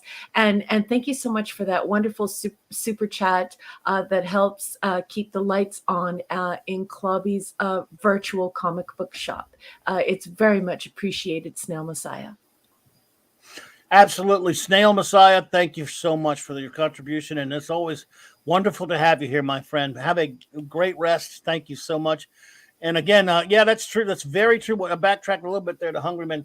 Kirby didn't brag about it, but he read all the classics. He was extremely well read. Jack Kirby, like a lot of comic book artists and writers back then were all very well read and very literate. They're not like these modern people. Well, It was a people don't different read time. anymore. And But they it's- did back then, though. Yeah, and it's just shameful because, you know, you all know how Remember- I feel about reading. I'll get off my soapbox now before I go full on nerd. Remember the line in Princess Bride when Peter Falk said to the kid, "When I was your age, television was called books." Yeah. I like that person, whomever that person is. I like that person's thoughts. I like that person's You ever style. seen The Princess Bride? I don't recall The Princess Bride. Great no. movie. Oh my god! What? One of the great, one of That's the all-time greats. inconceivable. Did you just say Inconceivable. you've never seen The Princess Bride? I don't believe I have. And, Oh, and don't if tell I Steve have, it Mitchum was- that. Oh my Okay. God, the horror. Steve Mitchum. Anyone here? Pray, make sure we hold up your right hand and promise to God that you will never tell Alan Raquel, Steve Mitchum. You never tell Steve Mitchum that she has not seen The Princess Bride. I was Wowzers. also completely freaked out that Flatland, like the geeks were telling me, like I have a few fellow nerds that swim in our same circles, and we were all talking about Flatland, and people in the chat were saying that Flatland was like a show or like a film or something. That blew my mind. Flatland's a book in my head. It's like in my life, through my lens, Flatland is a book. It's not a film. So yeah, sorry you guys, I'm a nerd. So Oh. it's kind of like I live underneath a rock. If it's not a book, I've probably not read it. It was a Princess book. Bride Actually, is the Seen it, book, I mean. yeah. it actually is a If book. it's a But film, yeah, you But- know what oh my I'm trying God. to say, Fantastic sorry. Rob Reiner movie. We're gonna do a watch along next Clubhouse. No, just kidding. I've never had Oh, Eric man, it's the yell most at quotable- me before. Whoa! I love This you, is- Eric. Look at It's this. in the top 10. Raquel! It's in the top 10 or 5 quotable movies of all time. Yeah, because it's not a book. So like It is a book. Though. it is a book. It Oh, is is a book. it a book? Yeah. Okay, well I've Mhm. never It's a read real the book. book. I do Yeah, know with that words and everything, not just pictures. Wait, words and everything. Okay, so I've never read The Princess Bride. I did not know it was a book. However, I do know that there's a film called The Princess Bride, and it's very popular and people really love it. But For I good don't reason, yeah. recall that film. I do love it. But anyway, Make sure you tell us, Mike, all the assets we have in the room tonight. So we're ready for. No, just trying to misquote The Princess Bride. That's okay. It's late now. But, that take too long. But yeah, you didn't tell me we had a wheelbarrow. I can't believe my poor Eric. My poor Eric is reeling. He's in shock. He's like, Raquel, how? Why? Well, you know, Raquel, I've mentioned before, the Mrs. D never watches a movie twice. I mean, it's very unusual, but like Princess Bride is like one of the few movies I can get her to watch, you know, watching Really? it. It's like one of her favorite all-time movies. Yep. So, you know, she's like it's once- one of the most once a beloved movie- movies ever. Yeah. yeah. Okay, well, I guess I guess I'll try and watch it. But like, yeah, I'm sorry, you guys. This is where the nerd shines through in me. I'm not a geek. Yeah. I don't know all these beautiful films and the stuff about films and the stuff about comics that you guys love, that you guys are experts at. I don't know any. Yeah, We forgive you this one time. Yeah, you'll have fun storming the castle. Trust me. Yeah. And plenty of nerds like it too, from what I understand. Yeah. Okay, Now- so should I read the book or should I watch the film? Movie. Movie first, then book. Okay. Because if you don't like the movie, you won't really care about it. Yeah. But I love Eric K. He's like, look at what he just put in the chat and yelling all caps. The horror. the horror. Yes. It is a great date one of the movie. most Yep. quotable movies of all time. Okay. Oh, Oh, great date movie. Yeah. Now we've ruined it for her. No one. It can never live up to the hype. Yeah. You're It was horrible. It was horrible. I love it, but it can never live up to the hype. It almost never always works that way. All right, we're gonna get on though because we're gonna give her a break because no picking on Raquel unless I authorize it. Of course. I love you. Who's ready for some Justice League of America? Let's do it. The Justice League of America. Of course, it's initial artist. Mike Sikowski, Dick Dillon, his longest running artist. Perez, of course, its greatest artist, even though he didn't have a long enough run. I mean, he's the ultimate superhero king of Marvel and DC in that sense, in terms of the big crowd scenes and stuff and the big team books. So Perez, and of course, Kevin McGuire had a nice run on JLI, but shockingly, I couldn't think of a bunch of Justice League artists. Remember, Sikowski and Dillon did it for so long, though. And then along comes Perez. Then later, oh boy, We lost Mark. What? Mark, where'd you go? I guess he'll come back. Maybe he's mad at us. Maybe he's in shock because I've never watched The Princess Bride. Wow. Well, he's offended. He's offended. He has to storm out of the room, but he'll come back. His internet bugs out on him sometimes. Oh no! Well, if we lost Mark, I'll be heartbroken. No, he'll be back. He just might have bugged out, and he probably. Well, he'll let me know. He can always use his cell phone as a hotspot if he's lost the internet in his area. Yeah, it might have just went out for a second. I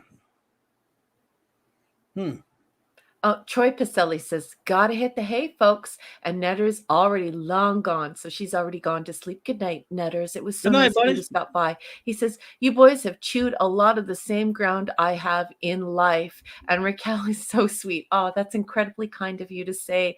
Troy, I enjoy your company immensely. Thank you so much for joining us this evening. Thank you for being a part of this wonderful crowd of people who are teaching me about this glorious geekdom, and I appreciate it so much. So have a lovely evening, and please let Netters know that we said good night as well. Indeed, good night to you and Netters. Troy, thank you, buddy. Take care. Well, I guess he'll. Let me try to contact him. He's not. I don't know. See if he writes back. Sorry about that, everyone. We'll get Mark back, but in the meantime, he'll answer me back, or he won't. We'll see. In the meantime, the Justice League. We'll get moving because we've already taken so much of your time, folks. Yeah, there's some Perez. Again, we were talking about Perez last night. So beautiful. Wow, man, I hope he makes it back. I love the Dylan. I love the Sikowski.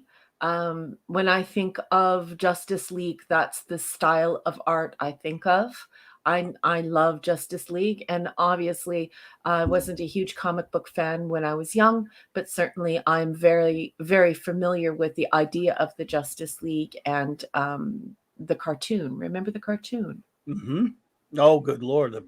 You've seen that? Oh, man, the Justice League cartoon of the early 2000s. Oh, no, not that.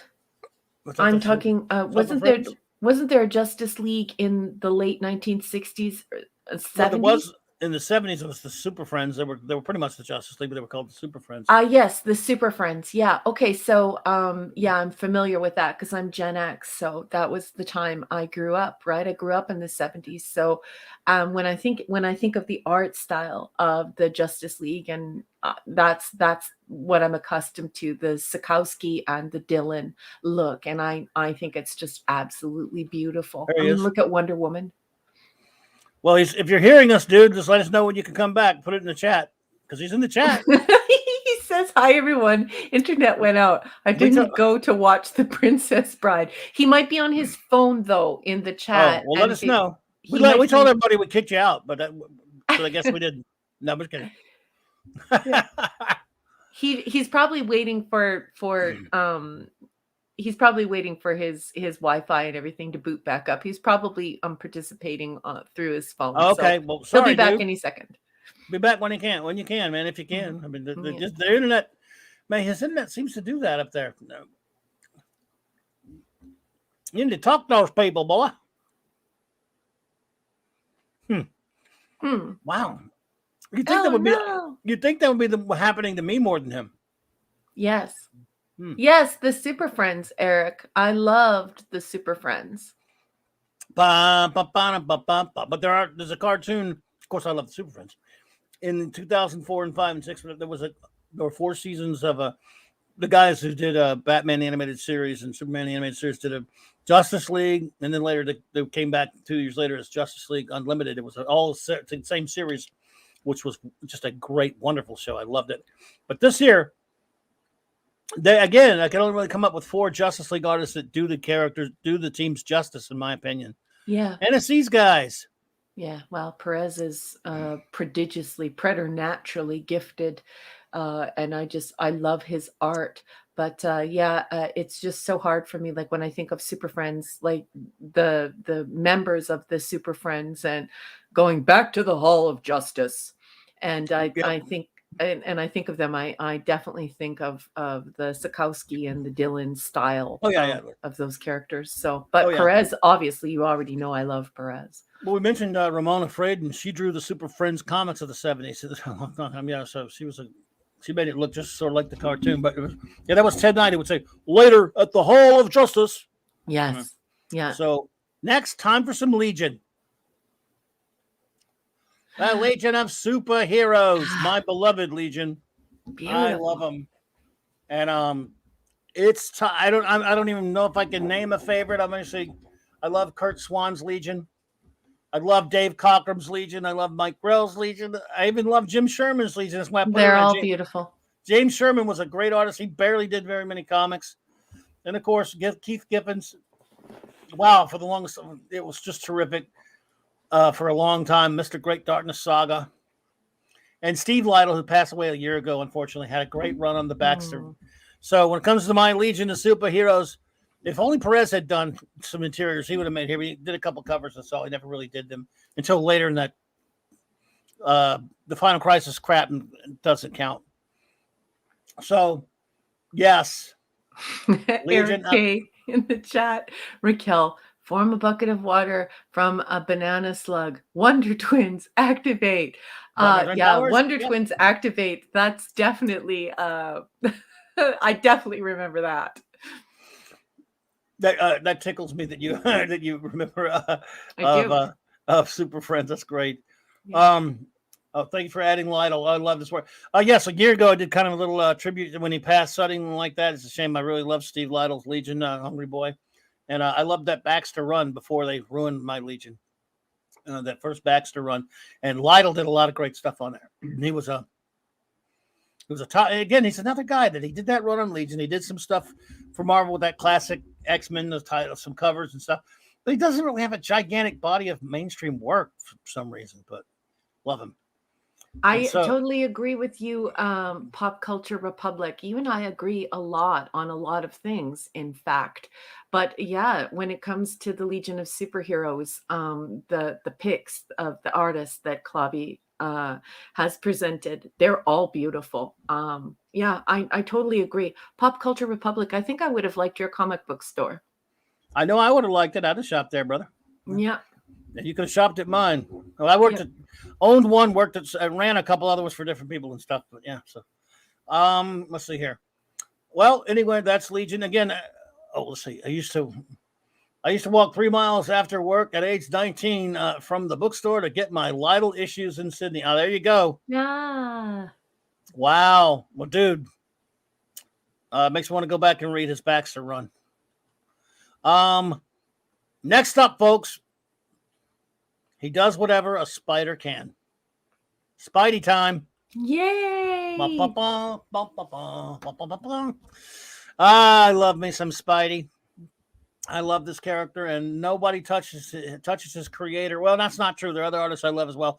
But Ditko, yeah, I just love Ditko's Spidey, especially the way he refined him to look at his later issues. But yeah. I gotta admit, I kind of almost prefer Romita Sr.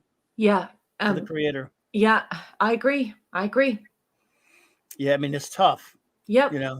It is. Yeah. Because the proportions of the Ditko is just, that's what you remember from when you're young, and the colors, and it's just, but Romita Sr., that it's a glorious, glorious Superman. It's amazing. And I love Gil Kane's, of course, that run as well. You go from Romita Sr. to Gil Kane, you're doing some damn good right there. Boss man, I'm sorry to interrupt, but okay, Sean. I think everyone's fading fast here. Decepticon is turning in. He says, "This was great as always. Thank you, and have a great night, all." Decepticon, thank you for being here tonight, and thank you so much for your expertise. I enjoy your company immensely, and loved your comments tonight. So thank you for joining us. Have a great evening. Thank you, Sean. And I'll speed through these other ones here. Let's see here.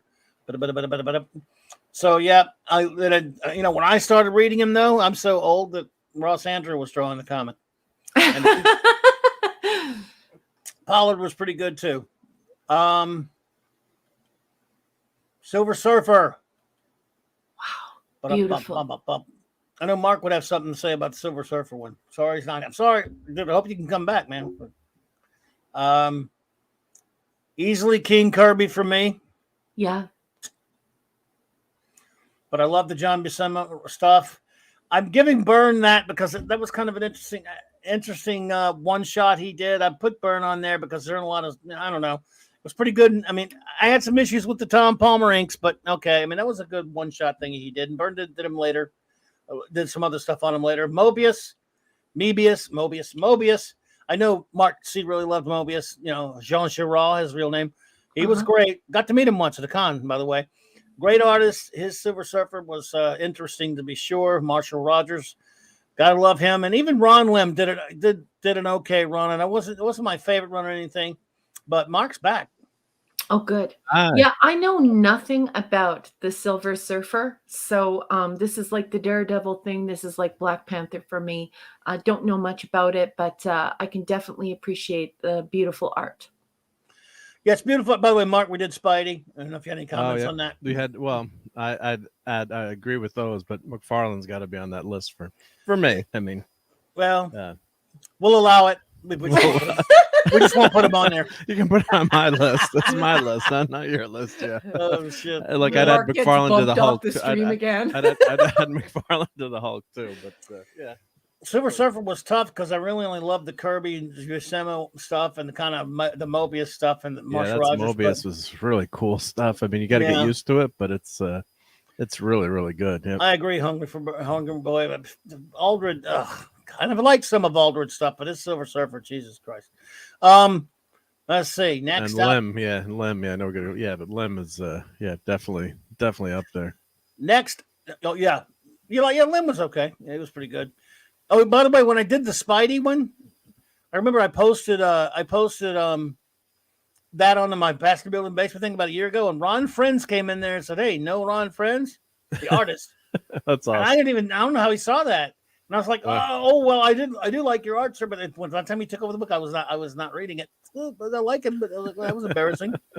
Next up is Subby. That's Submariner.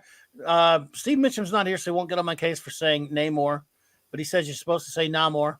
Namor? I'm saying Namor too.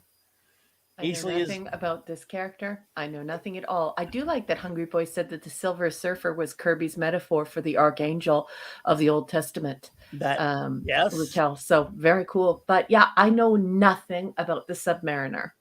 Arguably, probably Marvel's oldest character, really. Right? Yeah, in a sense. But Bill Everett, his genius artist creator, of course, goes without saying. Kirby revived him, of course.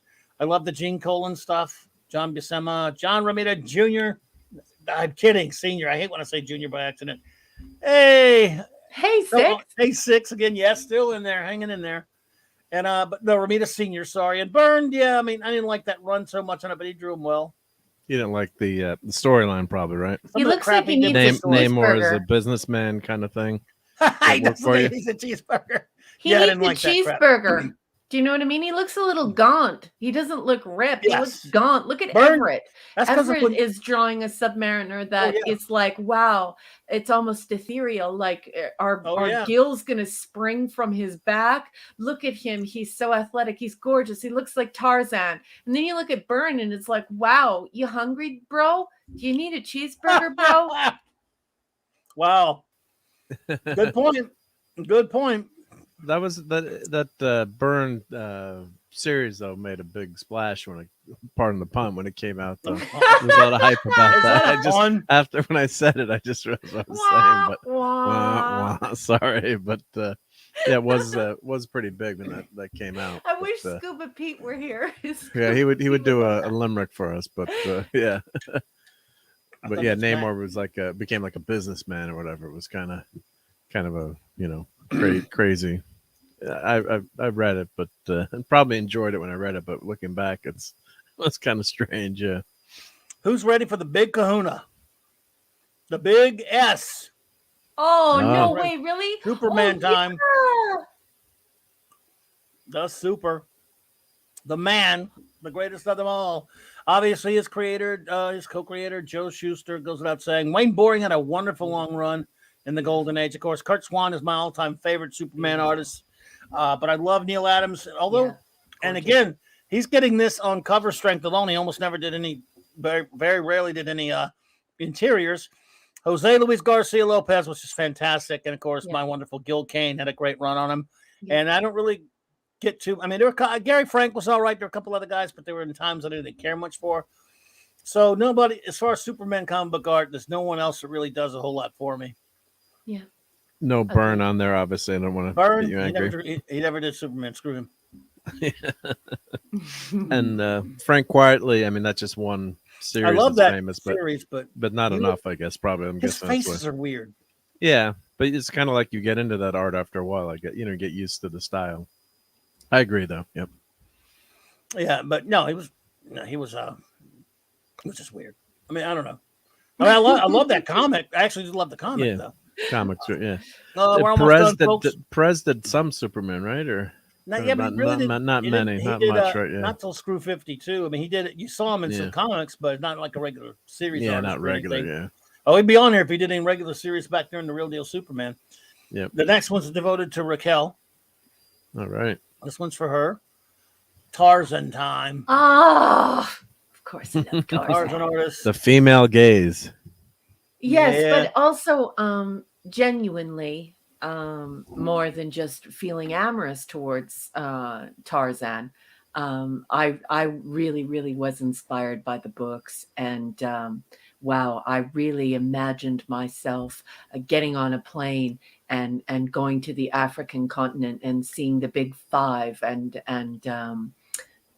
going to the Victoria Falls, and just wow, just Tarzan. It inspired a generation of kids to become archaeologists, biologists, just absolutely amazing books. And I love that we have this connection from comic books to books in this incredible character. Love him. Love me some Edgar Rice Burroughs. Hal Foster's Tarzan was a wonderful strip at the time. These were strips, most of them. There are various things, though. Bern Hogarth's strip, of course, the guy who wrote the book, Bern Hogarth. Who I actually met Bern Hogarth once, Hungry Boy, and I know you know what I'm talking about there. I mean, he was just a legend, and his cars and strips were fantastic. He wrote he did all those dynamic anatomy books that comic book artists and other artists study. Yeah, and I Russ can see Manning. that. Oh yeah, Bern Hogarth was a master. Let's see, Russ Manning, of course, whom I really liked. Did a lot of Gold Key stuff. Neil Adams, only for these wonderful novel covers that he did. The book covers that he did were just incredible. Yeah, so this is what I connect to, because this is extremely familiar to me. So of course, Adams is what I'm accustomed to. These are the types of images, the era, the color, the representations, the shapes, just everything. For me, this is just Adams is glorious. Indeed. Oh yeah, pop culture. I love Just Go. Let's see, sideline. Yeah, Jessica's great. Compliment. I am pissed off that when I was working, I never got to meet Clobby as a retailer. Oh, thank you. You're too kind, sir. And I knew this one. I knew you had his book because you're an artist. If you were an artist, if you were any kind of artist in comics, you had Bern Hogarth's anatomy books. Every artist I know has them. And Kubert, of course, goes without saying. Joe Kubert, Tarzan, and John Buscema. I like his Marvel run on Tarzan, of course. Joe Jesko, yes, it was just pictures on cards and stuff, but good God, what a great Tarzan artist. So. And Kubert, too. Sadly, Adams used fugitive colors with no light fastness for those pages, Raquel. Can you explain to me, sweetheart, what do you mean? Fugitive colors? Let's see here. Meantime, next, Teen Titans only has two that I care about. Teen Titans, what's new Teen Titans, of course. Cardi, who I mean, I never thought anyone could surpass Nick Cardi's Titans until Perez did New Teen Titans. Let's see. both. I wanted beautiful. Hogarth to draw an issue of X-Men with Magneto. That club. Oh yeah, I got to meet Hogarth in '96 at Dallas Fantasy Fair. Hungry Boy. And then he was on the Jack Kirby panel. That was when the Kirby art controversy was going, when Marvel was holding his art hostage.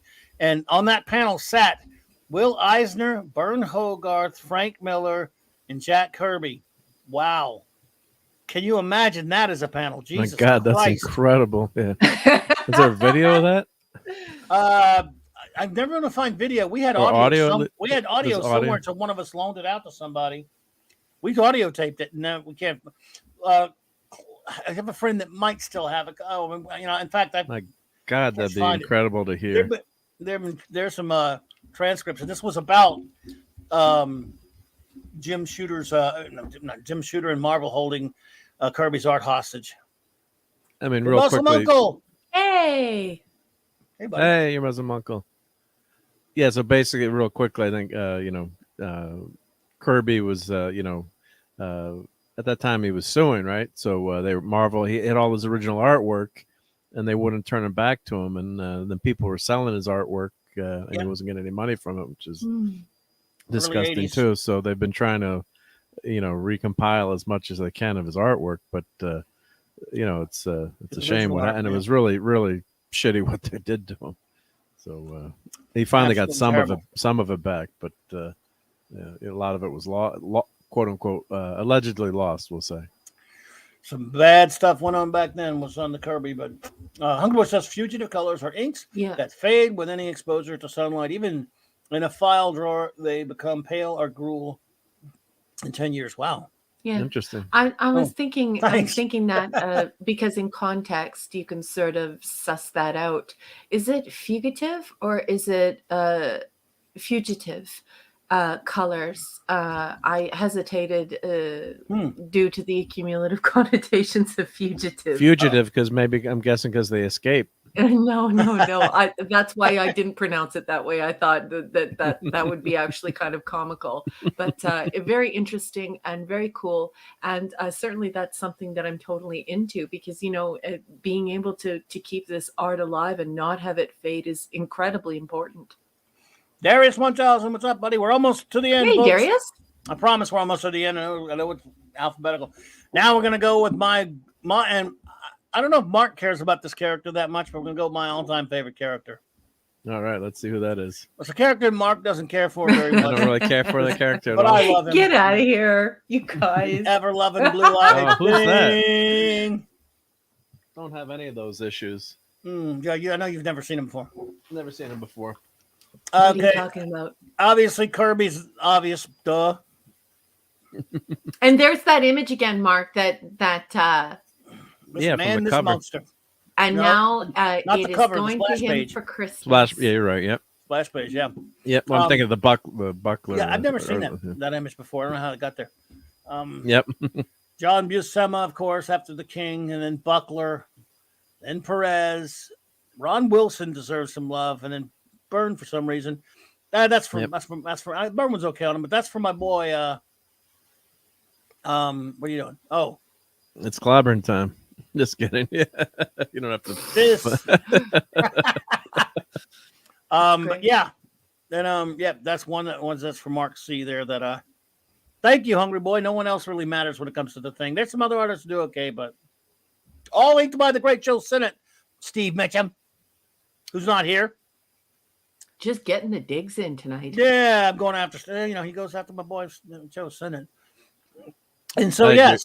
I agree with that list. Yeah, that's a great list. Well done. Obviously, that works. Yeah, yeah. There's some other good ones, but yeah, I mean, yeah. Yeah, those are the the best known, obviously. Yeah. Who's ready for now? Some Thor. Steve would be okay with this one, I think. The King, of course, goes without saying. Yeah. I love the John Buscema stuff though as well. Yeah, it is nice. Yeah, John Buscema had a good run on it, even when Coletta inked him. Keith Pollard was underrated, I thought, but Simonson, of course, came and almost rivaled the King in terms of his that unbelievable run of the 80s that Walt Simonson had. And then Ron Friends drew, as you can see, ripped the King off, but that's fine. If you want to draw Thor, hello, Punk Waddle, good to see you. Punk Waddle! If you want to draw Thor, rip the King, I say.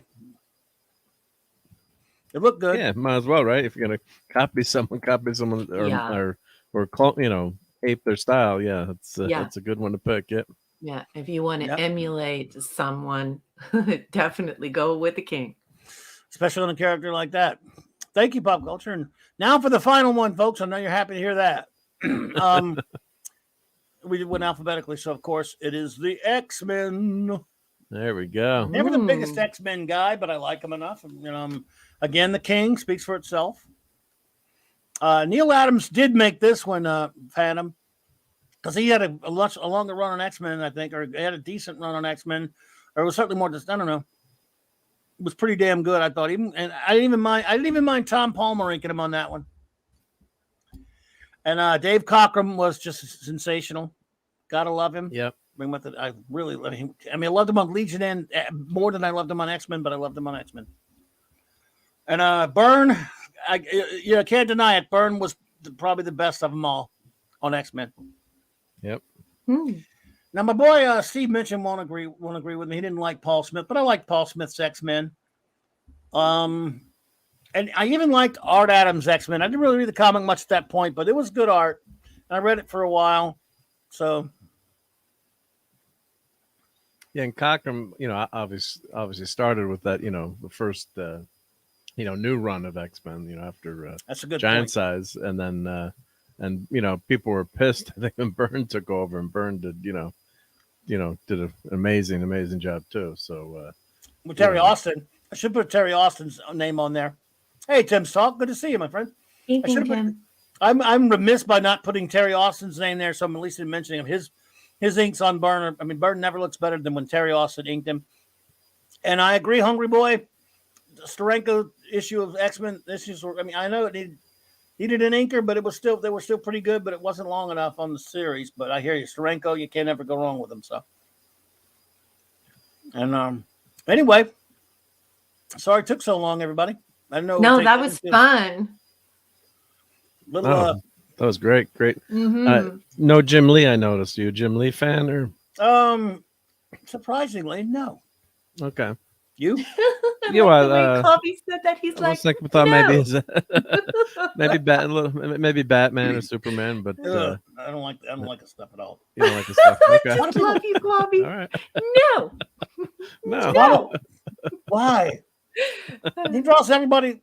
Every character he draws looks the same. They all look like Arnold Schwarzenegger. Why should Batman and Superman be built exactly the same? Well, that's damn you for bringing up his good He's points. He's going to ruin it for you. He's going to ruin it. I'm telling you, his rhetoric is so polished that he will slay all of I wouldn't go that far.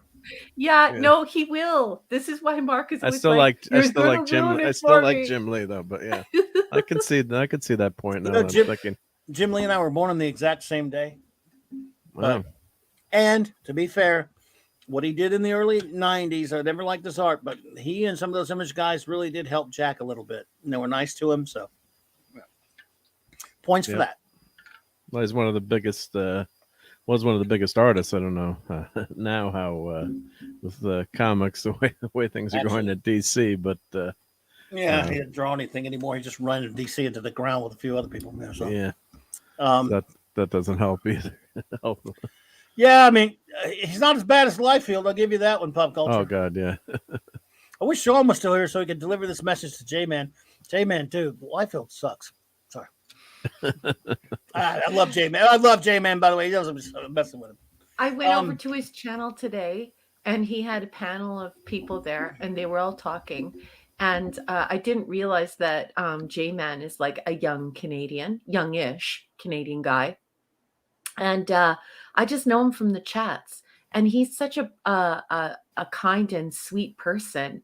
And he's so fun to be around. There was one person in the chat, and I was so mad. I shared his stream with everyone because, J-Man is good company. And so if you're a part of our crew and you're really looking for a place to hang out where there are really cool people who talk about like the stuff that we all like, you know, our little community. J-Man should definitely be included in that because he's quite a wonderful person. He's so loyal and he supports everyone in our community, and he's just really polite and fun to be around, and he has some cool opinions on things. So definitely check J-Man out. I was introduced to him through Clobby, and very, very nice person.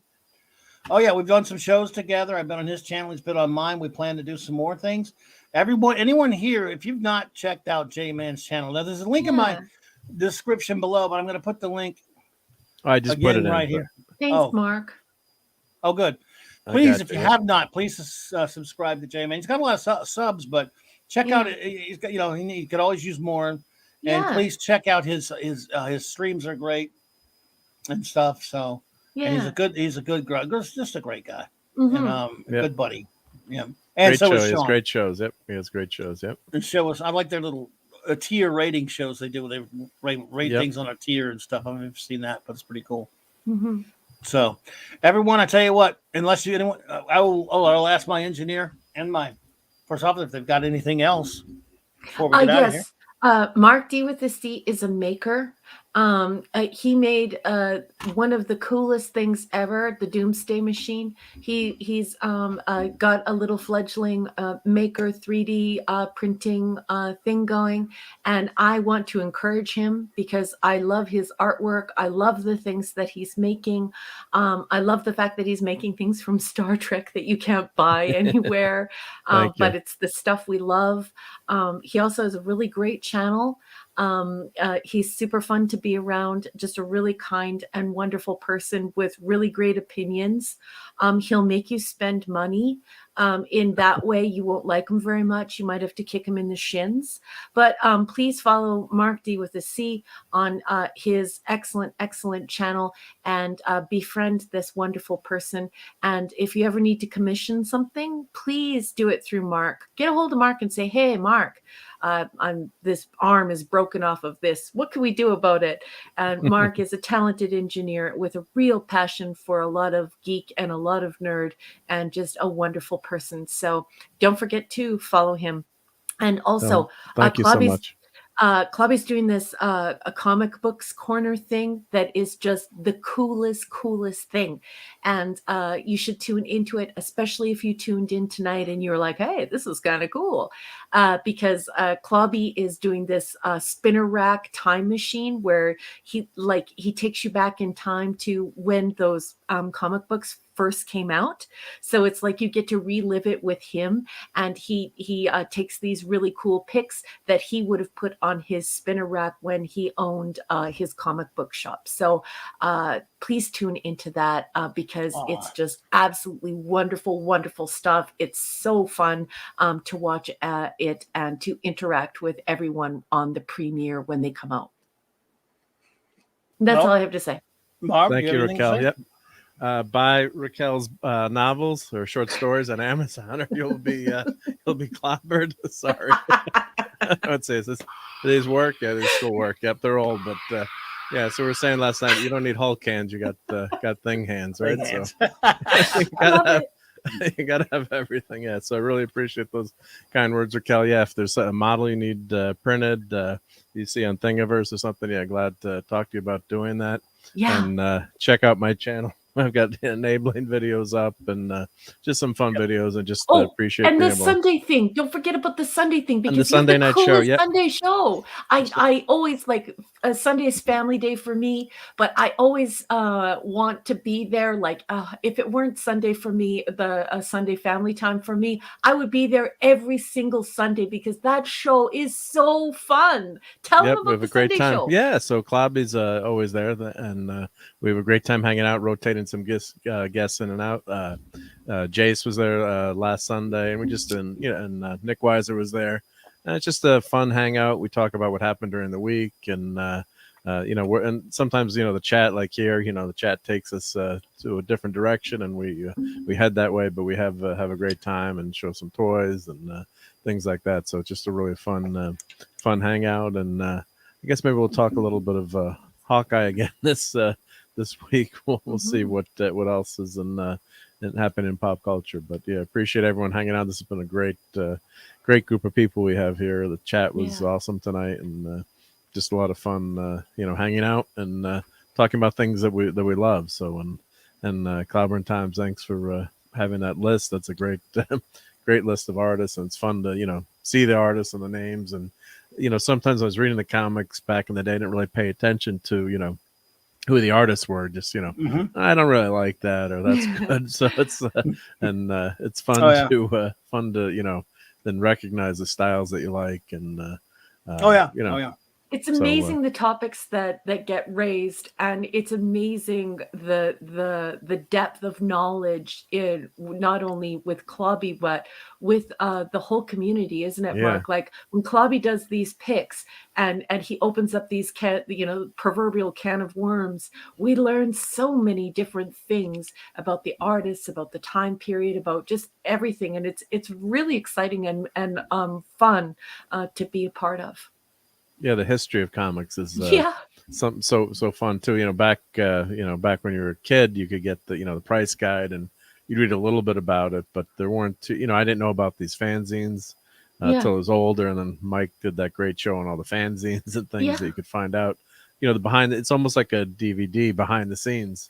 Like, R&B would do for Star Trek, but that's what's because other than reading the letters page, a lot of times you wouldn't know how these comics are produced or the ins and outs of the stories. So it's really fun to learn all this history. And I learn something every time, even though I've been collecting for years, which is a lot of fun, and always great to listen to all these different opinions. And we got experts in the chat, so that's always fun. So and refresh my crummy memory for certain things. So So, yep.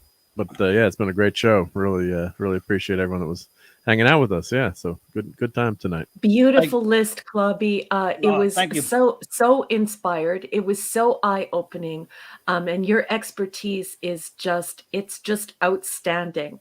It's like walking into a bookstore and asking someone to asking the expert librarian to tell you about her favorite books or his favorite books, and you did that for all of us tonight, and then all of the experts came sailing in to support all of your beautiful choices and to discuss your choices. So that was really, really cool what you did. Thank you for doing that for us tonight.